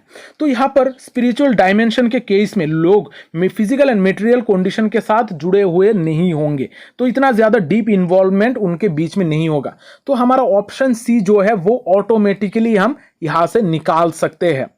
तो हम अगर करेक्ट ऑप्शन देखेंगे तो यहां पर जो ऑप्शन सी जिस ऑप्शन में नहीं है वो हमारा हो जाएगा। तो यहां पर ऑप्शन 3 जो है वो हमारा करेक्ट ऑप्शन है। अब बाकी चीजें ऑप्शंस थोड़ा देखने की कोशिश करते हैं। पहला ऑप्शन है human beings are gradually scaling transcendental heights. यहाँ पर ह्यूमन बींग खुद को एक ऊंचे दर्जे में ले जाने की कोशिश करते हैं। यहाँ पर लोग यूनिटी की खोज में रहते हैं कि किस तरीके से हमारा जीवन जो है वो एक यूनिटी में गुजर सकता है। यहाँ पर ह्यूमन बींग्स अपना जो कॉन्स्ट्रेंट होता है बायोजेनेटिक या फिर एग्जिस्टेंशियल लेवल, इससे बाहर निकलकर एक स्पिरिचुअल डायमेंशन की खोज करते हैं। और यहाँ पर जो लोग होते हैं वो आर्ट एंड मिथ के साथ थोड़ा अपने आप को रिलेट करने की कोशिश करते हैं, एक अलग दुनिया में रहने की कोशिश करते हैं। तो बाकी के ऑप्शंस हमारे सही है। तो यहाँ पर जो राधाकमल मुखर्जी है ये एक प्रोमिनेंट इंडियन सोशियोलॉजिस्ट है जिन्होंने सिविलाइजेशन को स्पिरिचुअल डायमेंशन के साथ रिलेट करने की कोशिश की है। राधाकमल मुखर्जी के हिसाब से जो सिविलाइजेशन है ये सिर्फ मटेरियल प्रोग्रेस के बारे में बात नहीं करता है। यहाँ पर जो हमारा लाइफ है, यहाँ पर human spirit, values, culture, art, ये सारे चीज़ें भी मायने रखता है। हमारा स्पिरिचुअल डायमेंशन के द्वारा भी हम गाइडेड होते हैं। तो ये राधाकमल मुखर्जी का कहना है। Next question number 74। Arrange the logical progression of type of question placed before to the respondent। जब भी कोई रेस्पोंडेंट होगा, जब जिनसे आपको रिसर्च करना है या फिर कोई भी आंसर निकलवाना है, तब हम किस तरीके से लॉजिकली क्वेश्चंस को अरेंज करेंगे, यहाँ पर हमें ये पूछा जा रहा है। तो यहाँ पर अगर हम लॉजिकली अरेंज करने की बात करें तो अगर पहले हम आंसर देख लेते हैं, इसका सही आंसर जो है वो है ऑप्शन 3। अब इसको थोड़ा अरेंज करने की कोशिश करते हैं। पहले हम करेंगे drawn into the interview by awakening interest. पहले हम किसी भी एक इंसान को जिससे हम इंफॉर्मेशन कलेक्ट करना चाहते हैं, तो उनको पहले हम इंटरव्यू में लाएंगे, वहाँ पर उनका इंटरेस्ट जगाएंगे, उनसे थोड़ा बहुत बातचीत करेंगे। फिर हम करेंगे brought along from items which are simple to complex। हम सिंपल टू कॉम्प्लेक्स की तरफ धीरे धीरे आगे बढ़ेंगे। हम डायरेक्टली ऐसा नहीं है कि पहले कोई कॉम्प्लेक्स क्वेश्चन पूछ लेंगे, पहले सिंपल तरीके का सवाल पूछा जाएगा, फिर धीरे धीरे करके आगे बढ़ा जाएगा, कॉम्प्लेक्स क्वेश्चन की तरफ हम आगे बढ़ेंगे। फिर जो थर्ड स्टेज है वहां पर sudden and early request for personal information. पहले कुछ कॉन्सेप्ट उनको पूछकर, कुछ सिंपल चीज़ें पूछकर हम बाद में कॉम्प्लेक्स की तरफ जाएंगे। फिर हम उनसे उनका कुछ पर्सनल इंफॉर्मेशन पूछने की बात करेंगे, क्योंकि सोशल साइंसेस के रिसर्च में हम लोगों से पर्सनल इंफॉर्मेशन को भी कलेक्ट करते हैं। फिर हम देखेंगे embracing without an opportunity to explain. यहाँ पर हम चीज़ों को समझने की कोशिश करेंगे। यहाँ पर जितना ज़्यादा हो सके इतना ज़्यादा एक्सप्लेनेशन हम में घुसने की कोशिश नहीं करेंगे, लेकिन चीज़ों को जितना ज़्यादा हो सके हम समझने की कोशिश करेंगे कि जो रेस्पोंडेंट है वो किस तरीके का रेस्पॉन्स दे रहा है। फिर जो आखिरी स्टेज है वहाँ पर हम देखेंगे smooth transition of frame with no back and forth group. यहाँ पर हम धीरे धीरे स्मूथ ट्रांजिशन करते रहेंगे। तो इस तरीके से लॉजिकल ऑर्डर में हम क्वेश्चंस को अरेंज कर सकते हैं। Next question number 75। Who defined joint family as a group of people who generally live under one roof, who eat cooked food in one kitchen, who hold property in common। तो ये जो definition joint family का दी गई है, इसको हमने 26 thinkers के class में ऑलरेडी कवर किया है। ये बेसिकली इरावती कार्वे का जॉइंट फैमिली का डेफिनेशन है। उन्होंने जॉइंट फैमिली का डेफिनेशन दिया था इरावती कार्वे ने। वहाँ पर कहा था कि जो भी लोग एक ही छत के नीचे रहते हैं, जो एक जगह पर रहकर खाना खाते हैं, जिनके पास एक कॉमन प्रॉपर्टी होता है, उनको हम जॉइंट फैमिली कह सकते हैं। तो ये इरावती कार्वे का डायरेक्ट डेफिनेशन है। अगर आप लोग 26 थिंकर का क्लास थोड़ा फोकस से देखोगे तो आपको बहुत सारे क्वेश्चंस यहाँ से 26 थिंकर यानी कि यूनिट 1 से देखने को मिलेंगे। नेक्स्ट देखते हैं क्वेश्चन नंबर 76। यहाँ पर भी दो लिस्ट दी गई है, यहाँ पर एक साइड में ऑथर्स है, दूसरे साइड में बुक्स है। ये बहुत ही आसान सिंपल सवाल है, ये अभी हम 26 थिंकर में पढ़ते हैं और यहाँ पर जो भी बुक्स दी गई है वो बहुत ही फेमस बुक्स है, तो हम थोड़ा मैच करने की कोशिश करते हैं। कार्ल मार्क्स का जो बुक है वो है the economics and political manuscript of 1844। फिर मैक्स वेबर का जो फेमस बुक है the protestant ethics and the spirit of capitalism. Emile Durkheim का बुक है the elementary forms of religious life, और ऑगस्ट कॉम्ट का बुक है कोर्स डे फिलोसॉफी पॉजिटिव, जिसको हम पॉजिटिव फिलोसॉफी भी कहते हैं। तो ये बुक्स एकदम आसान सिंपल सा बुक है और ये बहुत बार एग्जाम में रिपीट होती रहती है। तो यहाँ पर अगर हम ऑप्शन की तरफ देखेंगे तो ऑप्शन 2 जो है, ऑप्शन 2 हमारा करेक्ट हो जाएगा। कोई भी एक ऑप्शन भी अगर हम सही कर लेते हैं तो भी हमारा आंसर यहां पर निकल के आ जाता है, तो ऑप्शन 2 हमारा करेक्ट है। अब देखते हैं next question, question number 77। Which of the following is incorrect. नीचे में से जेंडर के रिलेटेड कुछ टर्म्स हमें दिए गए हैं, कुछ बातें बताई गई है, तो नीचे में से कौन सा हमारा जेंडर के रिलेटेड इनकरेक्ट है। पहला दिया गया है gender is a socio cultural and man made notion. ये सही है, जेंडर हमारा बेसिकली सोशियो कल्चरल बेसिस ही होता है। जेंडर हमारा बाय बर्थ हमें नहीं मिलता है, यहाँ पर बाय बर्थ हमें सेक्स मिलता है। हम मेल या फिर फीमेल होंगे ये हमें बाय बर्थ मिलता है, लेकिन हम किस तरीके से हमारा डेवलप करेंगे, हमारा जो बिहेवियरल क्वालिटी रोल्स, ये सारी चीज़ें हम over the period of time देखते हैं। बहुत सारे लोग ऐसे हैं जो मेल है वो बेसिकली फीमेल की तरह एक्ट करते हैं, रहना पसंद करते हैं, वो उनका जो जेंडर है वो फेमिनिटी हो जाएगा, और मास्कुलिनिटी वो सारे लोगों का हो जाएगा जो बेसिकली मेल की तरह ही बिहेवियर करना पसंद करते हैं। तो यहाँ पर ये बेसिकली एक सोशियो कल्चरल और मैन मेड नोशन है। Gender refers to a masculinity and femininity quality between patterns roles and responsibility. ये क्वालिटी के बारे में बात करता है, जेंडर हमारा क्वालिटी के बारे में बात करता है, ये भी सही है। जेंडर इज ए वेरिएबल, ये भी एक वेरिएबल है, चेंजेबल है। और जो आखिरी ऑप्शन दी गई है gender can not B change, ये हमारा गलत हो जाएगा, क्योंकि जेंडर को हम बदल सकते हैं। हमारा बाय बर्थ अगर कोई फीमेल है वो अगर मैन की तरह बिहेव करना स्टार्ट करती है, उसके तरह ही रहना सहना ड्रेसिंग सारी चीज़ें होती है, तो उसका जो जेंडर हो जाएगा वो हम चेंज कर सकते हैं। तो आखिरी जो ऑप्शन है ये हमारा करेक्ट इनकरेक्ट है, तो हमें इनकरेक्ट ही पूछा गया है। तो 77 नंबर क्वेश्चन का करेक्ट आंसर है option 4, gender can not be changed. Next question, question number 78। Arrange the following patterns of urban life in chronological order. Urban lifes को हमें क्रोनोलॉजिकल ऑर्डर में सेट करना है। यहाँ पर किस तरीके से सिटीज डेवलप हुई है इसके बारे में हमें पूछा गया है। तो यहाँ पर अगर हम ऑप्शन में देखेंगे तो पहला जो ऑप्शन है the evolution of early cities, ये हमारा पहले आएगा। पहले हम देखते हैं अर्ली सिटीज, छोटे मोटे कुछ सिटीज पहले डेवलप हो रही थी। फिर हमारा आता है इंडस्ट्रियल सिटीज, बी हमारे इसके बाद आता है। इंडस्ट्रियल सिटीज के बाद धीरे धीरे हमारा जो मेगा सिटीज है, बड़े बड़े सिटीज है, वो हमारा डेवलप होती है। फिर आता है ग्लोबल सिटीज, जो बेसिकली वर्ल्ड के ज़्यादातर बड़े बड़े कुछ सिटीज़ होती है जो बाकी जगहों को डोमिनेट करना, बाकी सिटीज़ को डोमिनेट करना स्टार्ट करती है। और फिर आखिर में आता है हमारा एंडलेस सिटीज़, जो बेसिकली ऐसे सिटीज़ है जिसके कोई कुल किनारा नहीं है, जिनको हम जज नहीं कर पाते हैं। जैसे ग्लोबलाइजेशन के वजह से वर्ल्ड के अलग अलग कंट्रीज लोग आजकल एक दूसरे के साथ कनेक्टेड है, तो इस सिटी को हम बेसिकली एंडलेस सिटी कह सकते हैं, जहां पर लोग एक दूसरे के साथ कनेक्टेड है।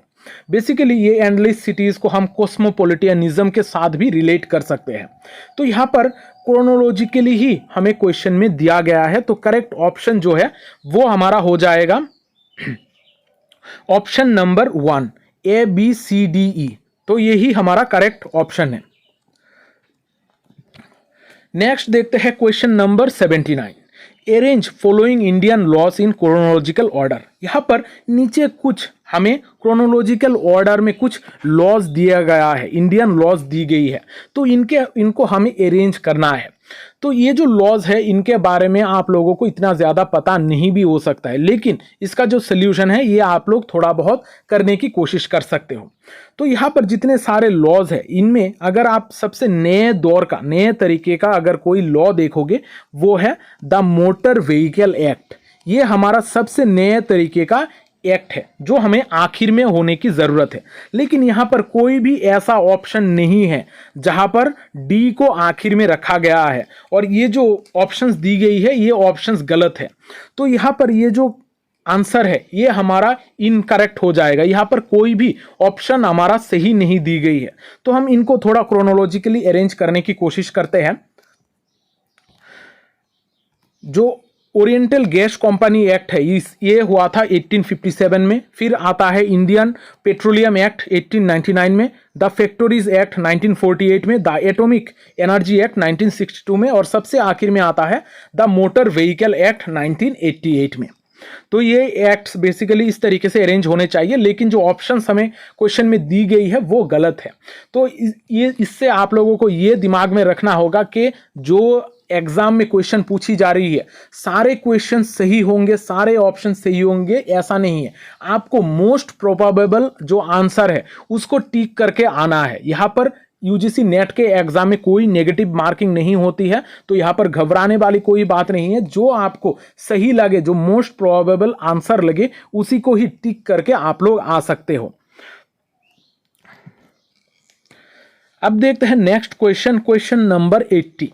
Who suggested that an interpretation that breaks with common sense? किसने कहा है कि इंटरप्रिटेशन हमारे कॉमन सेंस के द्वारा ब्रेक हो सकती है? ये जो बेसिकली यहाँ पर जो की टर्म दिया गया है वो है इंटरप्रिटेशन। इंटरप्रिटेशन के बारे में ये जो चारों थिंकर्स के नाम दिए गए हैं इनमें से मैक्स वेबर ही इंटरप्रिटेशन के बारे में बात करते हैं। इनका जो पर्सपेक्टिव है, इनका पर्सपेक्टिव ही है इंटरप्रिटिविज्म। तो हमारा करेक्ट ऑप्शन यहाँ पर हो जाएगा मैक्स वेबर। तो ये हम कीवर्ड से भी ये आंसर निकाल सकते हैं। Next question, question number 81। According to Marxist perspective, the major function of education is Marxist perspective के हिसाब से हमारा एजुकेशन का मेजर फंक्शन क्या है? अब मार्क्सिस्ट पर्सपेक्टिव बेसिकली हमें एक क्रिटिकल व्यू पॉइंट प्रोवाइड करता है हमारा सोसाइटी के रिगार्डिंग।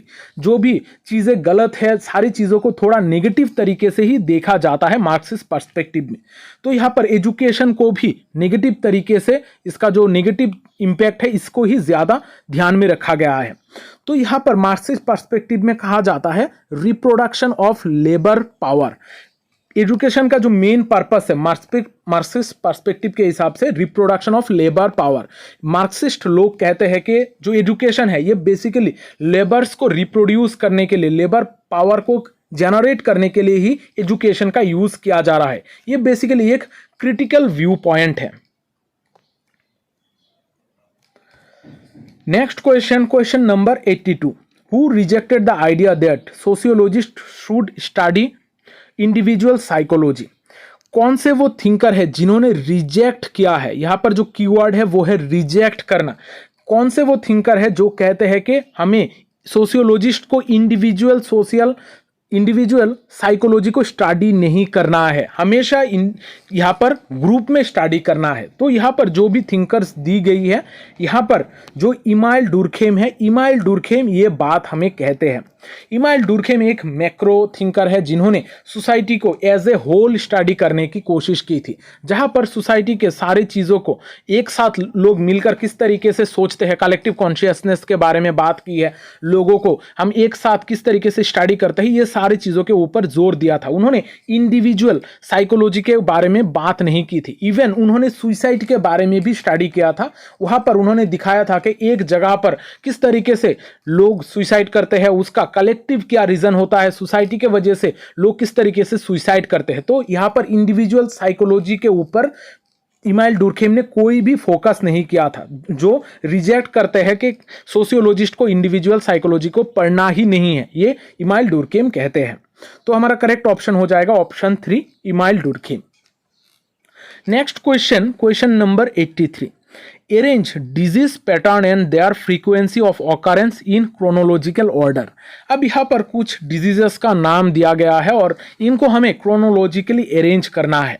अब यहाँ पर किस तरीके से हमें क्रोनोलॉजिकली अरेंज करना है, यहाँ पर जो जितना फ्रीक्वेंटली ऑकर हुआ है, जो जितना फ्रीक्वेंटली ऑकर हुआ है उसी के अकॉर्डिंग हमें यहाँ पर चीज़ों को क्रोनोलॉजिकली अरेंज करना है। कौन सा पहले आया है, कौन सा बाद में आया है, सिर्फ इतना नहीं, कौन सा कितने दिनों तक चला है, उसका लगभग एक medium type of time frame, इसको भी मद्देनजर रखते हुए हमें इस चीज़ को यहाँ पर दिमाग में रखते हुए हमें यहाँ पर क्रोनोलॉजिकली अरेंज करना है। तो यहाँ पर हम पहले करेक्ट ऑप्शन देख लेते हैं, उसके बाद इसको थोड़ा अरेंज करके हम देखेंगे। यहाँ पर जो करेक्ट ऑप्शन है वो है ऑप्शन नंबर 4। तो पहला जो है वो हमारा हो जाएगा एपिडेमिक्स। एपिडेमिक्स हमारा सबसे पहला आता है, फिर आता है हमारा ट्यूबरक्यूलोसिस जिसको हम टीबी कहते हैं, फिर है हमारा हार्ट डिजीज, फिर आता है हमारा कैंसर और आखिर में आता है एल्जाइमर। इस तरीके से हम इसको क्रोनोलॉजिकली अरेंज कर सकते हैं। तो करेक्ट ऑप्शन है ऑप्शन 4। अब यहाँ पर इसका थोड़ा बहुत टाइमलाइन आप लोग देख सकते हो। एपिडेमिक्स बेसिकली बहुत ही पुराने वक्त पर हो रहा था, वहाँ पर बहुत सारे अलग अलग तरीके का फ्लग हमें देखने को मिलता है। फिर आता है ट्यूबरक्यूलोसिस टीबी 19th सेंचुरी में, फिर आता है धीरे धीरे हमारा हार्ट डिजीजेस जो है वो धीरे धीरे बढ़ने लगती है मिड 20th सेंचुरी में। उसके बाद हम देखते हैं कैंसर जैसे बीमारी धीरे धीरे फैलने लगती है और आखिर में आता है एल्जाइमर जो 21st सेंचुरी का एक डिजीज है। अब देखते हैं question number 84। Nil जेसमेल्सर proposed 6 value added elements which are necessary for a social movement to emerge। यहाँ पर नील जे स्मेल्सर ने 6 वैल्यू एडेड एलिमेंट्स दिया था। उन्होंने एक थ्योरी प्रपोज किया था जहां पर उन्होंने कहा था कि सोशल मूवमेंट के लिए 6 एलिमेंट होने जरूरी है। अब यहां पर जो ऑप्शंस दी गई है इनमें से कौन से एलिमेंट के बारे में नील जे स्मेल्सर ने बात नहीं की थी, नील स्मेल्सर ने कौन सा ऑप्शन के बारे में बात नहीं की थी, ये हमें निकालना है। अगर इस तरीके का जो क्वेश्चन है इसको अगर आपको पहले से ही नहीं मालूम है इसके बारे में तो आप एग्जाम में ये गलत होने के चांसेस है। तो इस तरीके का क्वेश्चन में आपको श्योर होना जरूरी है कि कौन सी चीज के बारे में नील जे स्मेल्सर ने बात की है। तो यहाँ पर स्ट्रक्चरल स्ट्रेन के बारे में वो बात करते हैं, स्ट्रक्चरल कॉन्ड्यूसिवनेस के बारे में बात करते हैं, generalization beliefs and participating factors के बारे में भी वो बात करते हैं, फिर मोबिलाइजेशन फॉर एक्शन इसके बारे में भी वो बात करते हैं। लेकिन करिज्मेटिक लीडरशिप के बारे में नील स्मेल्सर बात नहीं करते हैं। लेकिन अगर हमें ये नहीं पता है तो ये ऑप्शन को निकाल पाना बहुत ज़्यादा टफ है, क्योंकि करिज्मेटिक लीडरशिप भी बहुत बार ज़रूरी पड़ता है सोशल मूवमेंट में। तो लेकिन इसके बारे में नील स्मेल्सर ने बात नहीं की थी। तो हमारा करेक्ट ऑप्शन हो जाएगा ABCD। तो यहाँ पर 2 ऐसे ऑप्शन है जहाँ पर ये चारों ऑप्शंस दी गई है। तो करेक्ट ऑप्शन हमारा ऑप्शन 2 या फिर 3 कोई भी आप सही टिक करो, दोनों ही आपका करेक्ट ऑप्शन हो जाएगा। तो अब इसके बारे में थोड़ा डिस्कशन देखते हैं, क्योंकि ये थोड़ा हमारे एग्जाम के रिलेटेड, सोशल मूवमेंट के रिलेटेड थोड़ा इंपॉर्टेंट एक टॉपिक है। नील स्मेल्सर ने value added theory of social movement दिया था। वैल्यू एडेड थ्योरी में उन्होंने प्रपोज किया था कि 6 ऐसे एलिमेंट्स है, एक ऐसे नेसेसरी कंडीशंस है जो हमारे सोशल मूवमेंट के लिए बहुत ज़्यादा ज़रूरी है। ये जो 6 एलिमेंट्स है वो है स्ट्रक्चरल कॉन्ड्यूसिवनेस। हमारा स्ट्रक्चर जो है वो हमें परमिस करना ज़रूरी है। हमारा कलेक्टिव बिहेवियर के लिए हमारा जो कंडीशन है, स्ट्रक्चर है, वो सही होना चाहिए। जैसे हमारा फ्रीडम ऑफ एक्सप्रेशन, कम्युनिकेशन, ये सारी चीज़ें अगर होगी तभी सोशल मूवमेंट हो सकती है। इस एलिमेंट का ज़रूरी है। फिर स्ट्रक्चरल स्ट्रेन की ज़रूरत है। सोसाइटी में कुछ डिससेटिस्फैक्शन होना ज़रूरी है, तभी स्ट्रक्चरल स्ट्रेन होगा। इनइक्वलिटी, इनजस्टिस अगर सोसाइटी में होगा तभी सोशल मूवमेंट हो सकती है। फिर जनरलाइज्ड बिलीफ्स, जो भी लोग होंगे वो उनके बीच में कुछ शेयर बिलीफ होना चाहिए या फिर कुछ आइडियोलॉजीज कॉमन होना ज़रूरी है। फिर प्रेसिपिटेटिंग फैक्टर्स यानी कि कुछ ऐसे ट्रिगर्ड इवेंट होने चाहिए जो लोगों को एक करने में मदद करेगा, कुछ ऐसे इंसिडेंट्स जो सोशल मूवमेंट के लिए बहुत ज़्यादा ज़रूरी होते हैं। फिर मोबिलाइजेशन फॉर एक्शन, यहाँ पर लोग कलेक्टिवली एकजुट होकर, ऑर्गेनाइज होकर यहाँ पर एक्शन करने की ज़रूरत है, कलेक्टिव एक्शन की ज़रूरत है। यहाँ पर फेलियर ऑफ सोशल कंट्रोल की भी ज़रूरत है। अगर सोसाइटी हमें सही ढंग से कंट्रोल कर पाएगी, अथॉरिटीज़ हमें सही ढंग से कंट्रोल कर पाएंगे, तब हमारा सोशल मूवमेंट मुमकिन नहीं है। तो सोशल कंट्रोल जब फेल्यूर होगा तभी हमारा सोशल मूवमेंट हो सकता है। तो ये 6 वैल्यू एडेड एलिमेंट्स के बारे में नील स्मेल्सर ने बात की है, और अगर ये आप लोग पहली बार पढ़ रहे हो तो ज़रूर नोट डाउन करके रखिएगा। Next question number 85। J. Habermas emphasizes on 3 types of knowledge that encompasses the full range of human reason. These 3 basic types of knowledge are. अब यहाँ पर भी हमें एकदम कॉन्क्रीट टाइप ऑफ क्वेश्चन पूछा गया है, हमें 3 टाइप्स ऑफ नॉलेज के बारे में बात की गई है। जुर्गन हेबरमास ने कौन से वो 3 टाइप्स ऑफ नॉलेज के बारे में बात की है जो हमारा ह्यूमन रीजन के लिए बहुत ज़्यादा ज़रूरी है, जो हमारे ह्यूमन रीजन को बढ़ा सकती है। तो यहाँ पर जो 3 चीज़ के बारे में हेबरमास ने बात की है वो है empirical analytical knowledge, hermeneutic historical knowledge जिसको हम कल्चरल नॉलेज भी कहते हैं, फिर है हमारा क्रिटिकल नॉलेज। ये 3 टाइप ऑफ नॉलेज के बारे में जुर्गन हेबरमास ने बात की थी। तो अगर हम ऑप्शन की तरफ देखेंगे तो हमारा नंबर 1 ACD ओनली, ये हमारा करेक्ट ऑप्शन हो जाएगा। तो हम इसको थोड़ा और समझने की कोशिश करते हैं। हेबरमास ने 3 फंडामेंटल टाइप्स ऑफ नॉलेज के बारे में बात की थी कि हमारा ह्यूमन रीजन किस तरीके से हम इसको बढ़ा सकते हैं, कौन से नॉलेज की ज़रूरत है। यहाँ पर 3 टाइप्स ऑफ नॉलेज की बात हेबरमास ने किया है। पहला है एम्पिरिकल एनालिटिकल नॉलेज। यहाँ पर हम ऑब्जर्वेशन, मेजरमेंट, प्रिडिक्शन, ये सारी चीज़ें यूज़ करते हैं, हमारा नेचुरल साइंसेस के तौर तरीके यूज करके हम यहाँ पर नॉलेज को गेन करने की कोशिश करते हैं।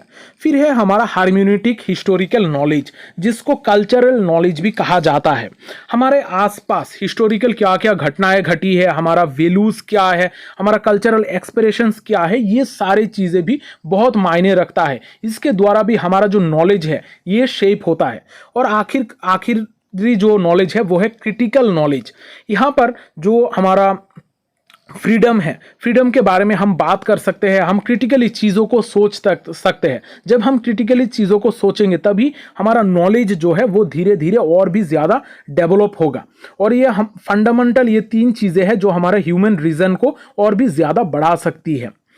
तो यहाँ पर जब हम हेबरमास का कॉन्सेप्ट देखते हैं, हेबरमास ने बहुत सारे कॉन्सेप्ट के बारे में बात की है, जहाँ पर हमने अनफिनिश्ड प्रोजेक्ट के बारे में बात की है, उन्होंने पोस्ट मॉडर्निज्म के बारे में बात की है, और उन्होंने नॉलेज के बारे में भी बात की है। यहाँ पर मैंने पहले भी इसके बारे में बात की थी, जहाँ पर हमने देखा है कि उनका नॉलेज को हम 3 तरीके से डिवाइड कर सकते हैं, एम्पिरिकल एनालिटिकल साइंसेस या फिर एम्पिरिकल एनालिटिकल नॉलेज, फिर है कल्चरल नॉलेज, फिर है हमारा क्रिटिकल नॉलेज। तो इस तरीके से हम चीज़ों को समझ सकते हैं। आप लोग अगर ये सारे क्लासेस, जो भी चीज़ें मैंने ऑलरेडी पढ़ा के रखी है 26 थिंकर्स में, या फिर जो भी प्लेलिस्ट मैंने प्रोवाइड कर रखी है, अगर वो सारी चीज़ें भी आप सही ढंग से थोड़ा अच्छी तरीके से देख लो, अगर आप मेजर कॉन्सेप्ट के क्लासेस भी अच्छी तरीके से देख लोगे तो भी आप बहुत सारे क्वेश्चंस का सल्यूशन कर सकते हो। अब देखते हैं नेक्स्ट क्वेश्चन नंबर 86। यहाँ पर भी हमें 2 लिस्ट दी गई है। एक साइड में कुछ कॉन्सेप्ट बताया गया है हाइपोथेसिस के रिलेटेड, और दूसरे साइड में हमें कुछ डेफिनेशंस दी गई है। अब इनको हमें थोड़ा मैच करना है, हम थोड़ा मैच करके देखते हैं। तो पहला जो डेफिनेशन है वो है hypothesis that aims to predict the direction of the relationship between 2 variables। जब 2 वेरिएबल्स के बीच में कोई भी एक रिलेशनशिप होगा जो एक डायरेक्शन में चलेगा, उसको क्या कहा जाता है? इसको कहा जाता है डायरेक्शनल हाइपोथेसिस। यहाँ पर डायरेक्टली हमें डेफिनेशन दी गई है डायरेक्शनल हाइपोथेसिस का। फिर जो नेक्स्ट है वो है statement in which there is no relationship between the two variables. जब दो वेरिएबल्स के बीच में कोई रिलेशनशिप नहीं होती है उसको हम कहते हैं नल हाइपोथेसिस। नेक्स्ट है hypothesis that predicts a relationship between the two variables however the nature और direction of relationship is not defined. जब हम एक ऐसा हाइपोथेसिस लेते हैं जहां पर दो वेरिएबल के बीच में रिलेशनशिप है लेकिन इसका जो रिलेशनशिप है ये कोई एक पर्टिकुलर डायरेक्शन में नहीं है, तो इसको हम कहते हैं नॉन डायरेक्शनल हाइपोथेसिस। और आखिरी जो स्टेटमेंट है वो है statement in which there is some statistical relationship between the two variables. जब दो वेरिएबल्स के बीच में कुछ स्टेटिस्टिकल रिलेशनशिप होगा तब इसको कहा जाएगा ऑल्टरनेटिव हाइपोथेसिस। अब यहाँ पर ऑप्शन में हम इसको देखने की कोशिश करते हैं।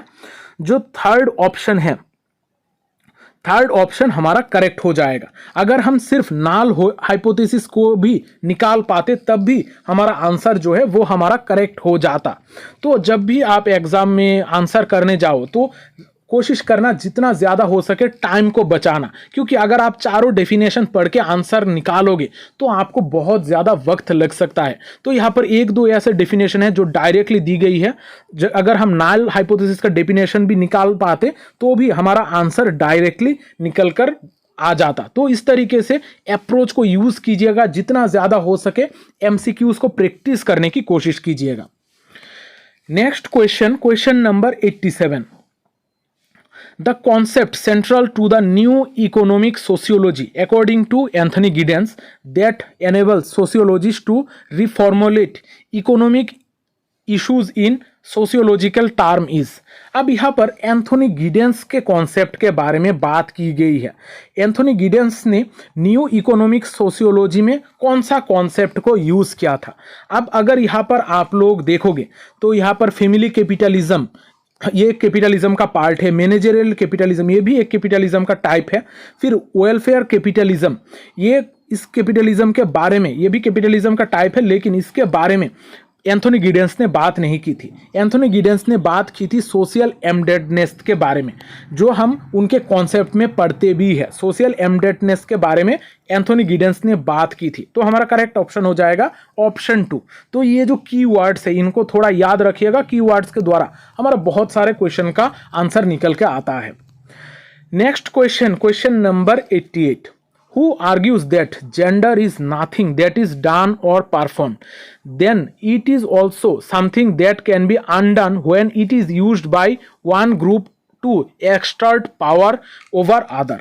यहाँ पर कौन से वो थिंकर है जिन्होंने ये बात कही थी, gender is something that is done और परफॉर्म्ड। अब जेंडर परफॉर्मेटिविटी का जो थ्योरी है इसको दिया था जूडिथ बटलर ने। जूडिथ बटलर ने ही ये टर्म दिया था कि जेंडर वो चीज़ है जिसको हम परफॉर्म करते हैं। परफॉर्मेंस के बेसिस पे उन्होंने जेंडर को डिफाइन किया था और इसको अनडन भी किया जा सकता है। जब कोई पावर के द्वारा इसको अनडन कर सकता है, यानी कि जेंडर कोई एक पर्टिकुलर काम कर रहा है उससे उसको निकाल देना, ये भी मुमकिन हो सकता है। तो जूडिथ बटलर ने इस डेफिनेशन को दिया था। अब इस चीज को थोड़ा और डिटेल में समझते हैं। जूडिथ बटलर ने थ्योरी ऑफ जेंडर परफॉर्मेटिव का कॉन्सेप्ट दिया है। वहां पर जेंडर एक परफॉर्मेंस के द्वारा ही आगे बढ़ता है, ये उन्होंने कहा है। अब यहाँ पर जूडिथ बटलर के according gender is not something one is but something one does. Gender वो चीज है जो लोग करते हैं, जो लोग प्रेजेंट करते हैं, जो एक्ट करते हैं, बिहेव करते हैं, परफॉर्मेंस करते हैं, उसको ही हम जेंडर कहते हैं। और जेंडर को अनडन किया जा सकता है पावर को यूज करके, ये हमारा जूडिथ बटलर का कहना है।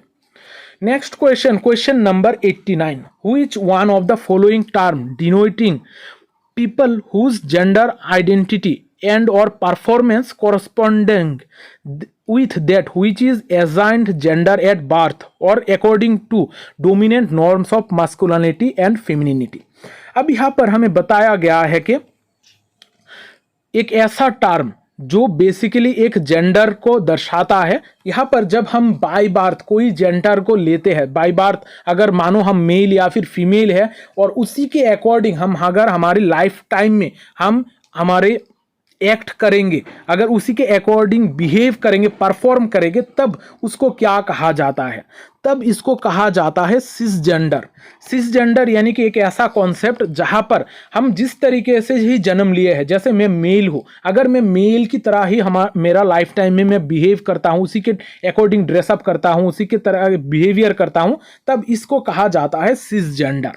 अब जेंडर के रिलेटेड बहुत सारे टर्म्स हैं, इन टर्म्स को भी हमें दिमाग में रखना होगा, क्योंकि ये टर्म से हर एग्जाम में एक या फिर दो क्वेश्चंस हमें देखने को मिलते हैं।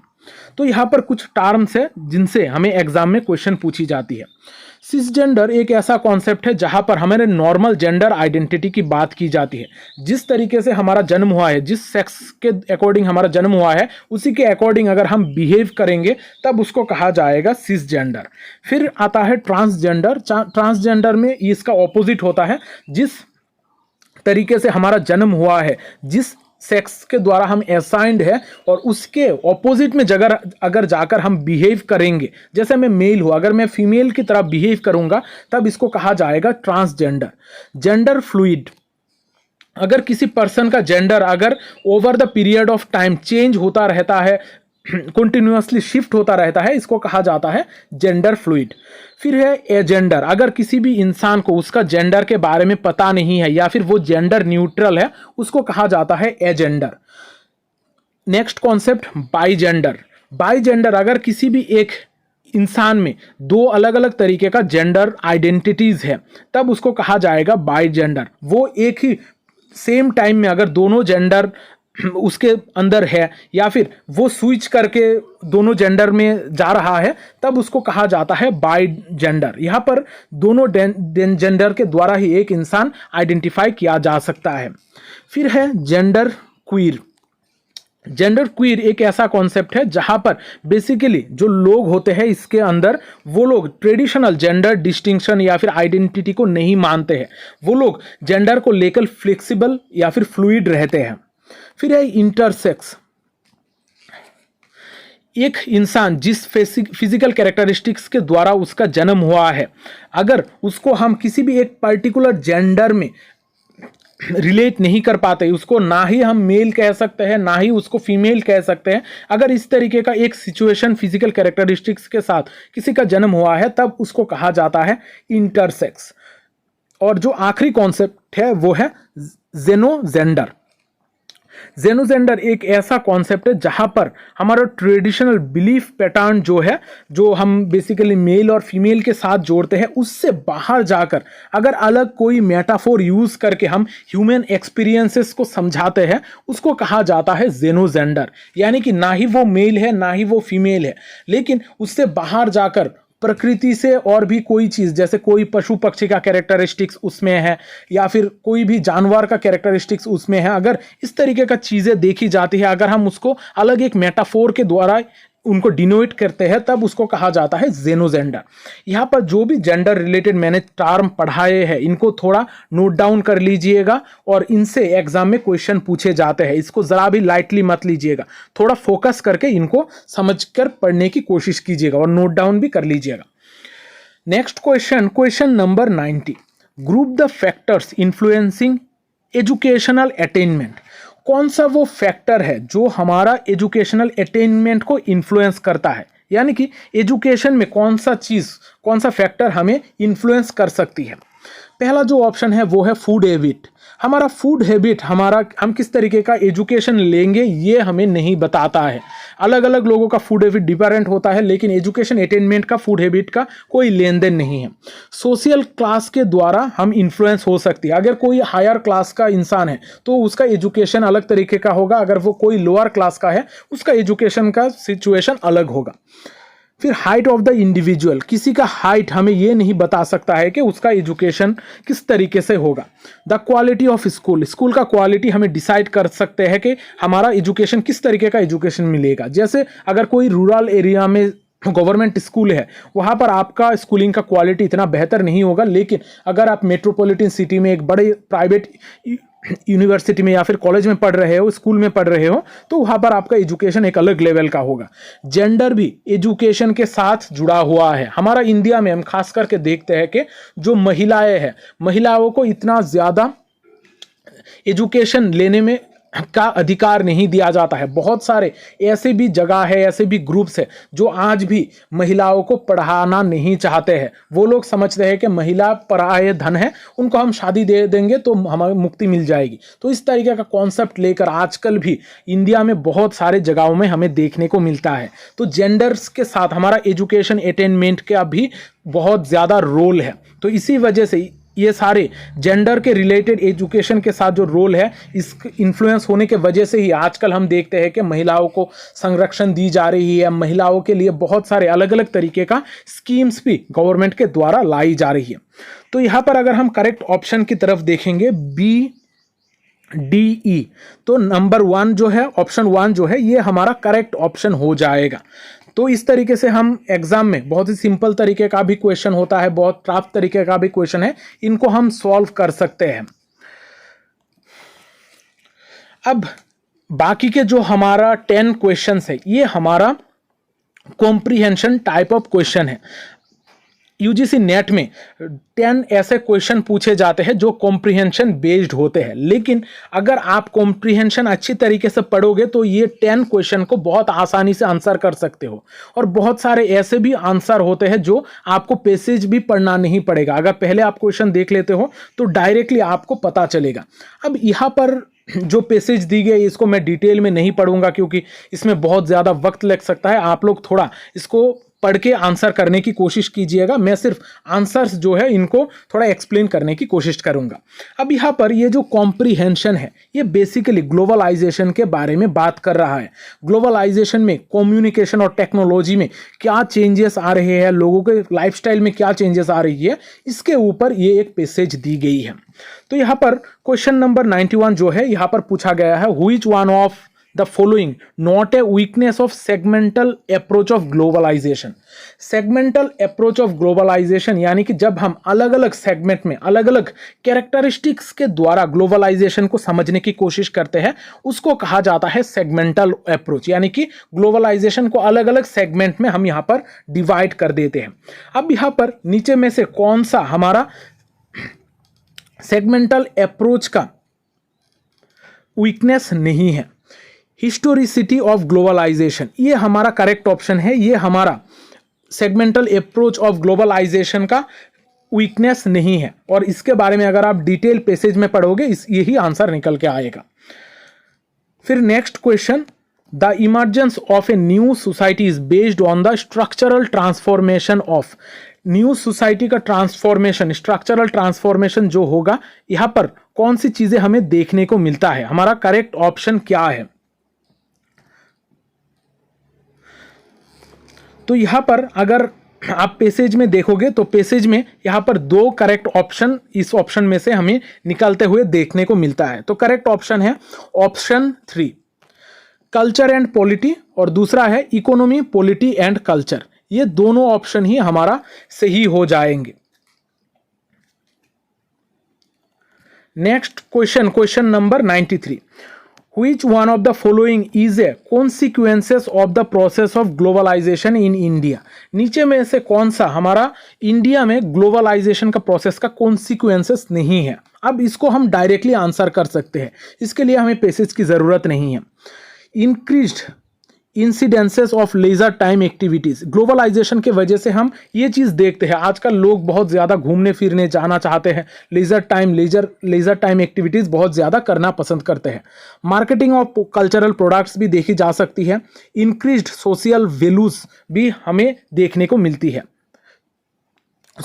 इंक्रीज्ड सोशल वैल्यूज़ हमें देखने को नहीं मिलती है, क्योंकि यहाँ पर हमारा जो सोशल वैल्यूज़ है, इंडिया में खास करके जो सोशल वैल्यूज़ है, ये हमें धीरे धीरे डिक्रीज होते हुए देखने को मिलता है। हमारा जो सोशल वैल्यूज़ है ये चेंज होकर आजकल हम देखते हैं कि लोगों के बीच में कॉन्फ्लिक्ट बहुत ज़्यादा हो रहा है, जो डाइवोर्स रेट है ये भी दिन ब दिन बढ़ रही है। तो इंक्रीज्ड सोशल वैल्यूज़, ये जो कैरेक्टरिस्टिक्स है, ये हम इंडिया में नहीं देखते हैं, इसका कॉन्सिक्वेंसेस नहीं देखी जाती है। सोशल वैल्यूज आजकल इंक्रीज नहीं हो रही है। फिर हम देखते हैं इंफ्रास्ट्रक्चर ऑफ एंटरटेनमेंट, ये भी देखी जाती है। तो यहां पर हमारा करेक्ट ऑप्शन हो जाएगा option 3, increased social values. Next question, question number 94, which one of the following is not a consequences of globalization process. नीचे में से कौन सा हमारा ग्लोबलाइजेशन प्रोसेस का कॉन्सिक्वेंसेस नहीं है। यहाँ पर emergence of a global diaspora, globalization के वजह से हम देख सकते हैं। एथनोसेंट्रिज्म, एथनोसेंट्रिज्म हम ग्लोबलाइजेशन के वजह से नहीं देखते हैं। एथनोसेंट्रिज्म एक ऐसा कॉन्सेप्ट है जहाँ पर एक ग्रुप, एक कल्चरल ग्रुप अपने आप को खुद को सुपीरियर मानता है। जब खुद को सुपीरियर मानकर एक ग्रुप बाकी सारे ग्रुप्स को मेजर करता है, बाकी सारे ग्रुप्स को इंफीरियर ट्रीट करता है, उसको कहा जाता है एथनोसेंट्रिज्म। तो ग्लोबलाइजेशन के वजह से हमारा एथनोसेंट्रिज्म जो है ये हमें देखने को नहीं मिलता है, ये एक अलग तरीके का व्यू पॉइंट है। तो यहाँ पर बाकी के जो ऑप्शन है, high velocity movements of finance हम देखते हैं, इंप्रूव्ड टेक्नोलॉजी ऑफ कम्युनिकेशन हम देखते हैं, लेकिन हमें पूछा गया है कि कौन सा हमारा ग्लोबलाइजेशन का कॉन्सिक्वेंसेस नहीं है। तो हमारा करेक्ट ऑप्शन हो जाएगा option 2, ethnocentrism. Next question, question number 95, segmental approach to the process of globalization include, या इनमें से कौन सा हमारा सेगमेंटल अप्रोच में इंक्लूड किया जाता है। तो ये भी हम पैसेज में देख सकते हैं। तो करेक्ट ऑप्शन जो है हमारा option number 2, A B C only. तो यहाँ पर ए में कहा गया है cultural globalization, media globalization, capital globalization, ये चीज़ों के बारे में पैसेज में बात की गई है और ये तीनों सेगमेंटल अप्रोच का पार्ट है। अब यहाँ पर जो नेक्स्ट पैसेज है, यहाँ पर भी हमें 5 क्वेश्चन को सॉल्व करना है।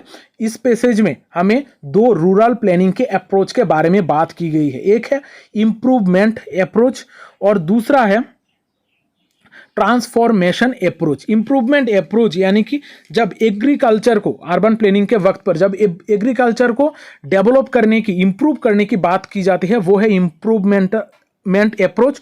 और ट्रांसफॉर्मेटिव अप्रोच यानी कि नए नए चीज़ों को जब एग्रीकल्चर में इंट्रोड्यूस किया जाएगा, नए तरीके इंट्रोड्यूस किए जाएंगे, उस तरीके का अप्रोच को कहा जाता है ट्रांसफॉर्मेटिव अप्रोच। तो ये 2 अप्रोच के बारे में यहाँ पर क्वेश्चन पूछी गई है। तो question number 96, in what ways the transformation approach to development has different from improvement approach. नीचे में से कौन से वो ऑप्शन है जो हमारा ट्रांसफॉर्मेटिव अप्रोच डिफरेंट बनाता है इम्प्रूवमेंट अप्रोच से। तो यहाँ पर अगर करेक्ट ऑप्शन आप देखोगे तो option 2, it attempts to establish new forms of agriculture and social organization. जो ट्रांसफॉर्मेशन अप्रोच है वो नए तरीके का एग्रीकल्चर को एस्टैब्लिश करने की कोशिश करता है, सोशल ऑर्गेनाइजेशन में भी यहाँ पर चेंज लाने की बात करता है। Next question, question number 97, what was the aim of improvement approach in colonial period. Colonial time period में कौन सा एम था इम्प्रूवमेंट अप्रोच का। यहाँ पर अगर हम कॉलोनियल पीरियड में देखेंगे तो यहाँ पर फार्मर्स को एनकरेज किया जाता था एक स्पेसिफिक क्रॉप को करने के लिए। जैसे हम देखते हैं नील चाष, नील विद्रोह के रिगार्डिंग जो नील चाष था, या फिर बहुत सारे अलग अलग चीज़ें हैं, कॉटन से, इसको करने के लिए बहुत ज़्यादा जोर दिया जाता था। तो यहाँ पर इम्प्रूवमेंट अप्रोच के द्वारा यहाँ पर सिर्फ कुछ स्पेसिफिक क्रॉप्स को इंक्लूड करने की बात की गई थी। Question number 98, the extension work during colonial rule was done through. यहाँ पर कौन सा एक्सटेंशन वर्क किया गया था कॉलोनियल रूल के वक्त पर। यहाँ पर कॉन्टिन्यूअस परसुएशन हमें देखने को मिलते हैं। कॉलोनियल टाइम पीरियड पर कॉन्टिन्यूअस परसुएशन देखने को मिलते थे और इसके द्वारा ही वर्क को एक्सटेंड किया जा रहा था। तो ये जो ऑप्शन है ये भी आपको पैसेज में देखने को मिल जाएगा। Next question, question number 99, how was soil erosion prevented during colonial period. Colonial period में सॉयल इरोजन को किस तरीके से कम करने की कोशिश की जा रही थी। यहाँ पर by enforcement of administrative orders, यानी कि एडमिनिस्ट्रेशन के द्वारा कुछ पॉलिसीज को इम्प्लीमेंट करने के द्वारा ही इस सॉयल इरोजन को कंट्रोल करने की कोशिश की जा रही थी, प्रिवेंट करने की कोशिश की जा रही थी। अब देखते हैं आखिरी question, question number 100, the strategy of improvement was implemented by whom. यहाँ पर इम्प्रूवमेंट का जो स्ट्रेटेजी है इसको किसने इम्प्लीमेंट किया था? इसको इम्प्लीमेंट किया था ब्रिटिश गवर्नमेंट ने। यहाँ पर पैसेज में आप अगर पढ़ोगे तो क्लियरली आपको दिखेगा कि ब्रिटिश गवर्नमेंट ने ही इस स्ट्रेटेजी को इम्प्लीमेंट किया है। तो यहाँ पर हमने आज के क्लास में 100 क्वेश्चंस का सल्यूशन किया है। अब आप लोगों ने जो भी प्रीवियस क्लास में 50 हमने की थी और आज हमने बाकी के 50 किया था, अगर आप लोग थोड़ा ध्यान से देखोगे तो देखोगे कि जो हमारा यूनिट 1 है, यूनिट 1 से बहुत ज़्यादा एग्जाम में क्वेश्चन पूछे जा रहे हैं।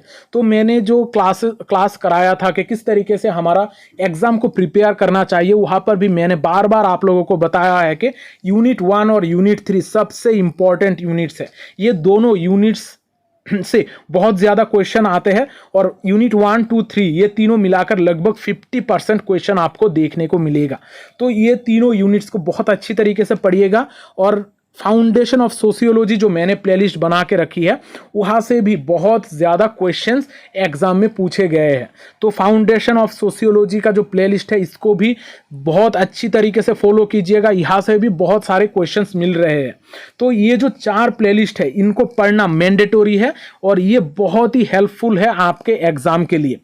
तो अगर आपने अभी तक मेरे चैनल को सब्सक्राइब नहीं किया है, चैनल को सब्सक्राइब कर लीजिएगा। यहाँ पर बहुत सारे एजुकेशनल वीडियोस आपको मिलेंगे। यहाँ पर यूजीसी नेट के रिगार्डिंग बहुत सारे प्लेलिस्ट मिलेगा। और इसके अलावा भी अगर आप मुझसे कम्युनिकेट करना चाहते हो, कोई भी चीज़ें आपको जानने की ज़रूरत है, कॉमेंट करके भी मुझे बता सकते हो। इसके अलावा आप लोग टेलीग्राम चैनल पर भी मुझसे कम्युनिकेट कर सकते हो। तो टेलीग्राम चैनल भी ज्वाइन कर लेनी है, वहाँ पर भी बहुत सारी इंफॉर्मेशन मैं प्रोवाइड करता हूँ। तो आज का सेशन मैं यहाँ पर ही ख़त्म करता हूँ। अगर मेरा आज का सेशन आप लोगों को अच्छा लगा है तो इस वीडियो को लाइक और शेयर ज़रूर कर देना और कमेंट करके ज़रूर बताना कि क्लासेस आप लोगों को किस तरीके से लग रहे हैं। आपके फीडबैक के द्वारा ही मुझे पता चलता है कि क्लासेस आगे किस तरीके से कराने चाहिए, कौन से क्लासेस प्रोवाइड करना चाहिए। तो आज का सेशन यहाँ पर ही ख़त्म करता हूँ। मिलता हूँ अगले क्लास में, तब तक अच्छे रहिए, स्वस्थ रहिए और लोगों में प्यार बांटते रहिए। जय हिंद।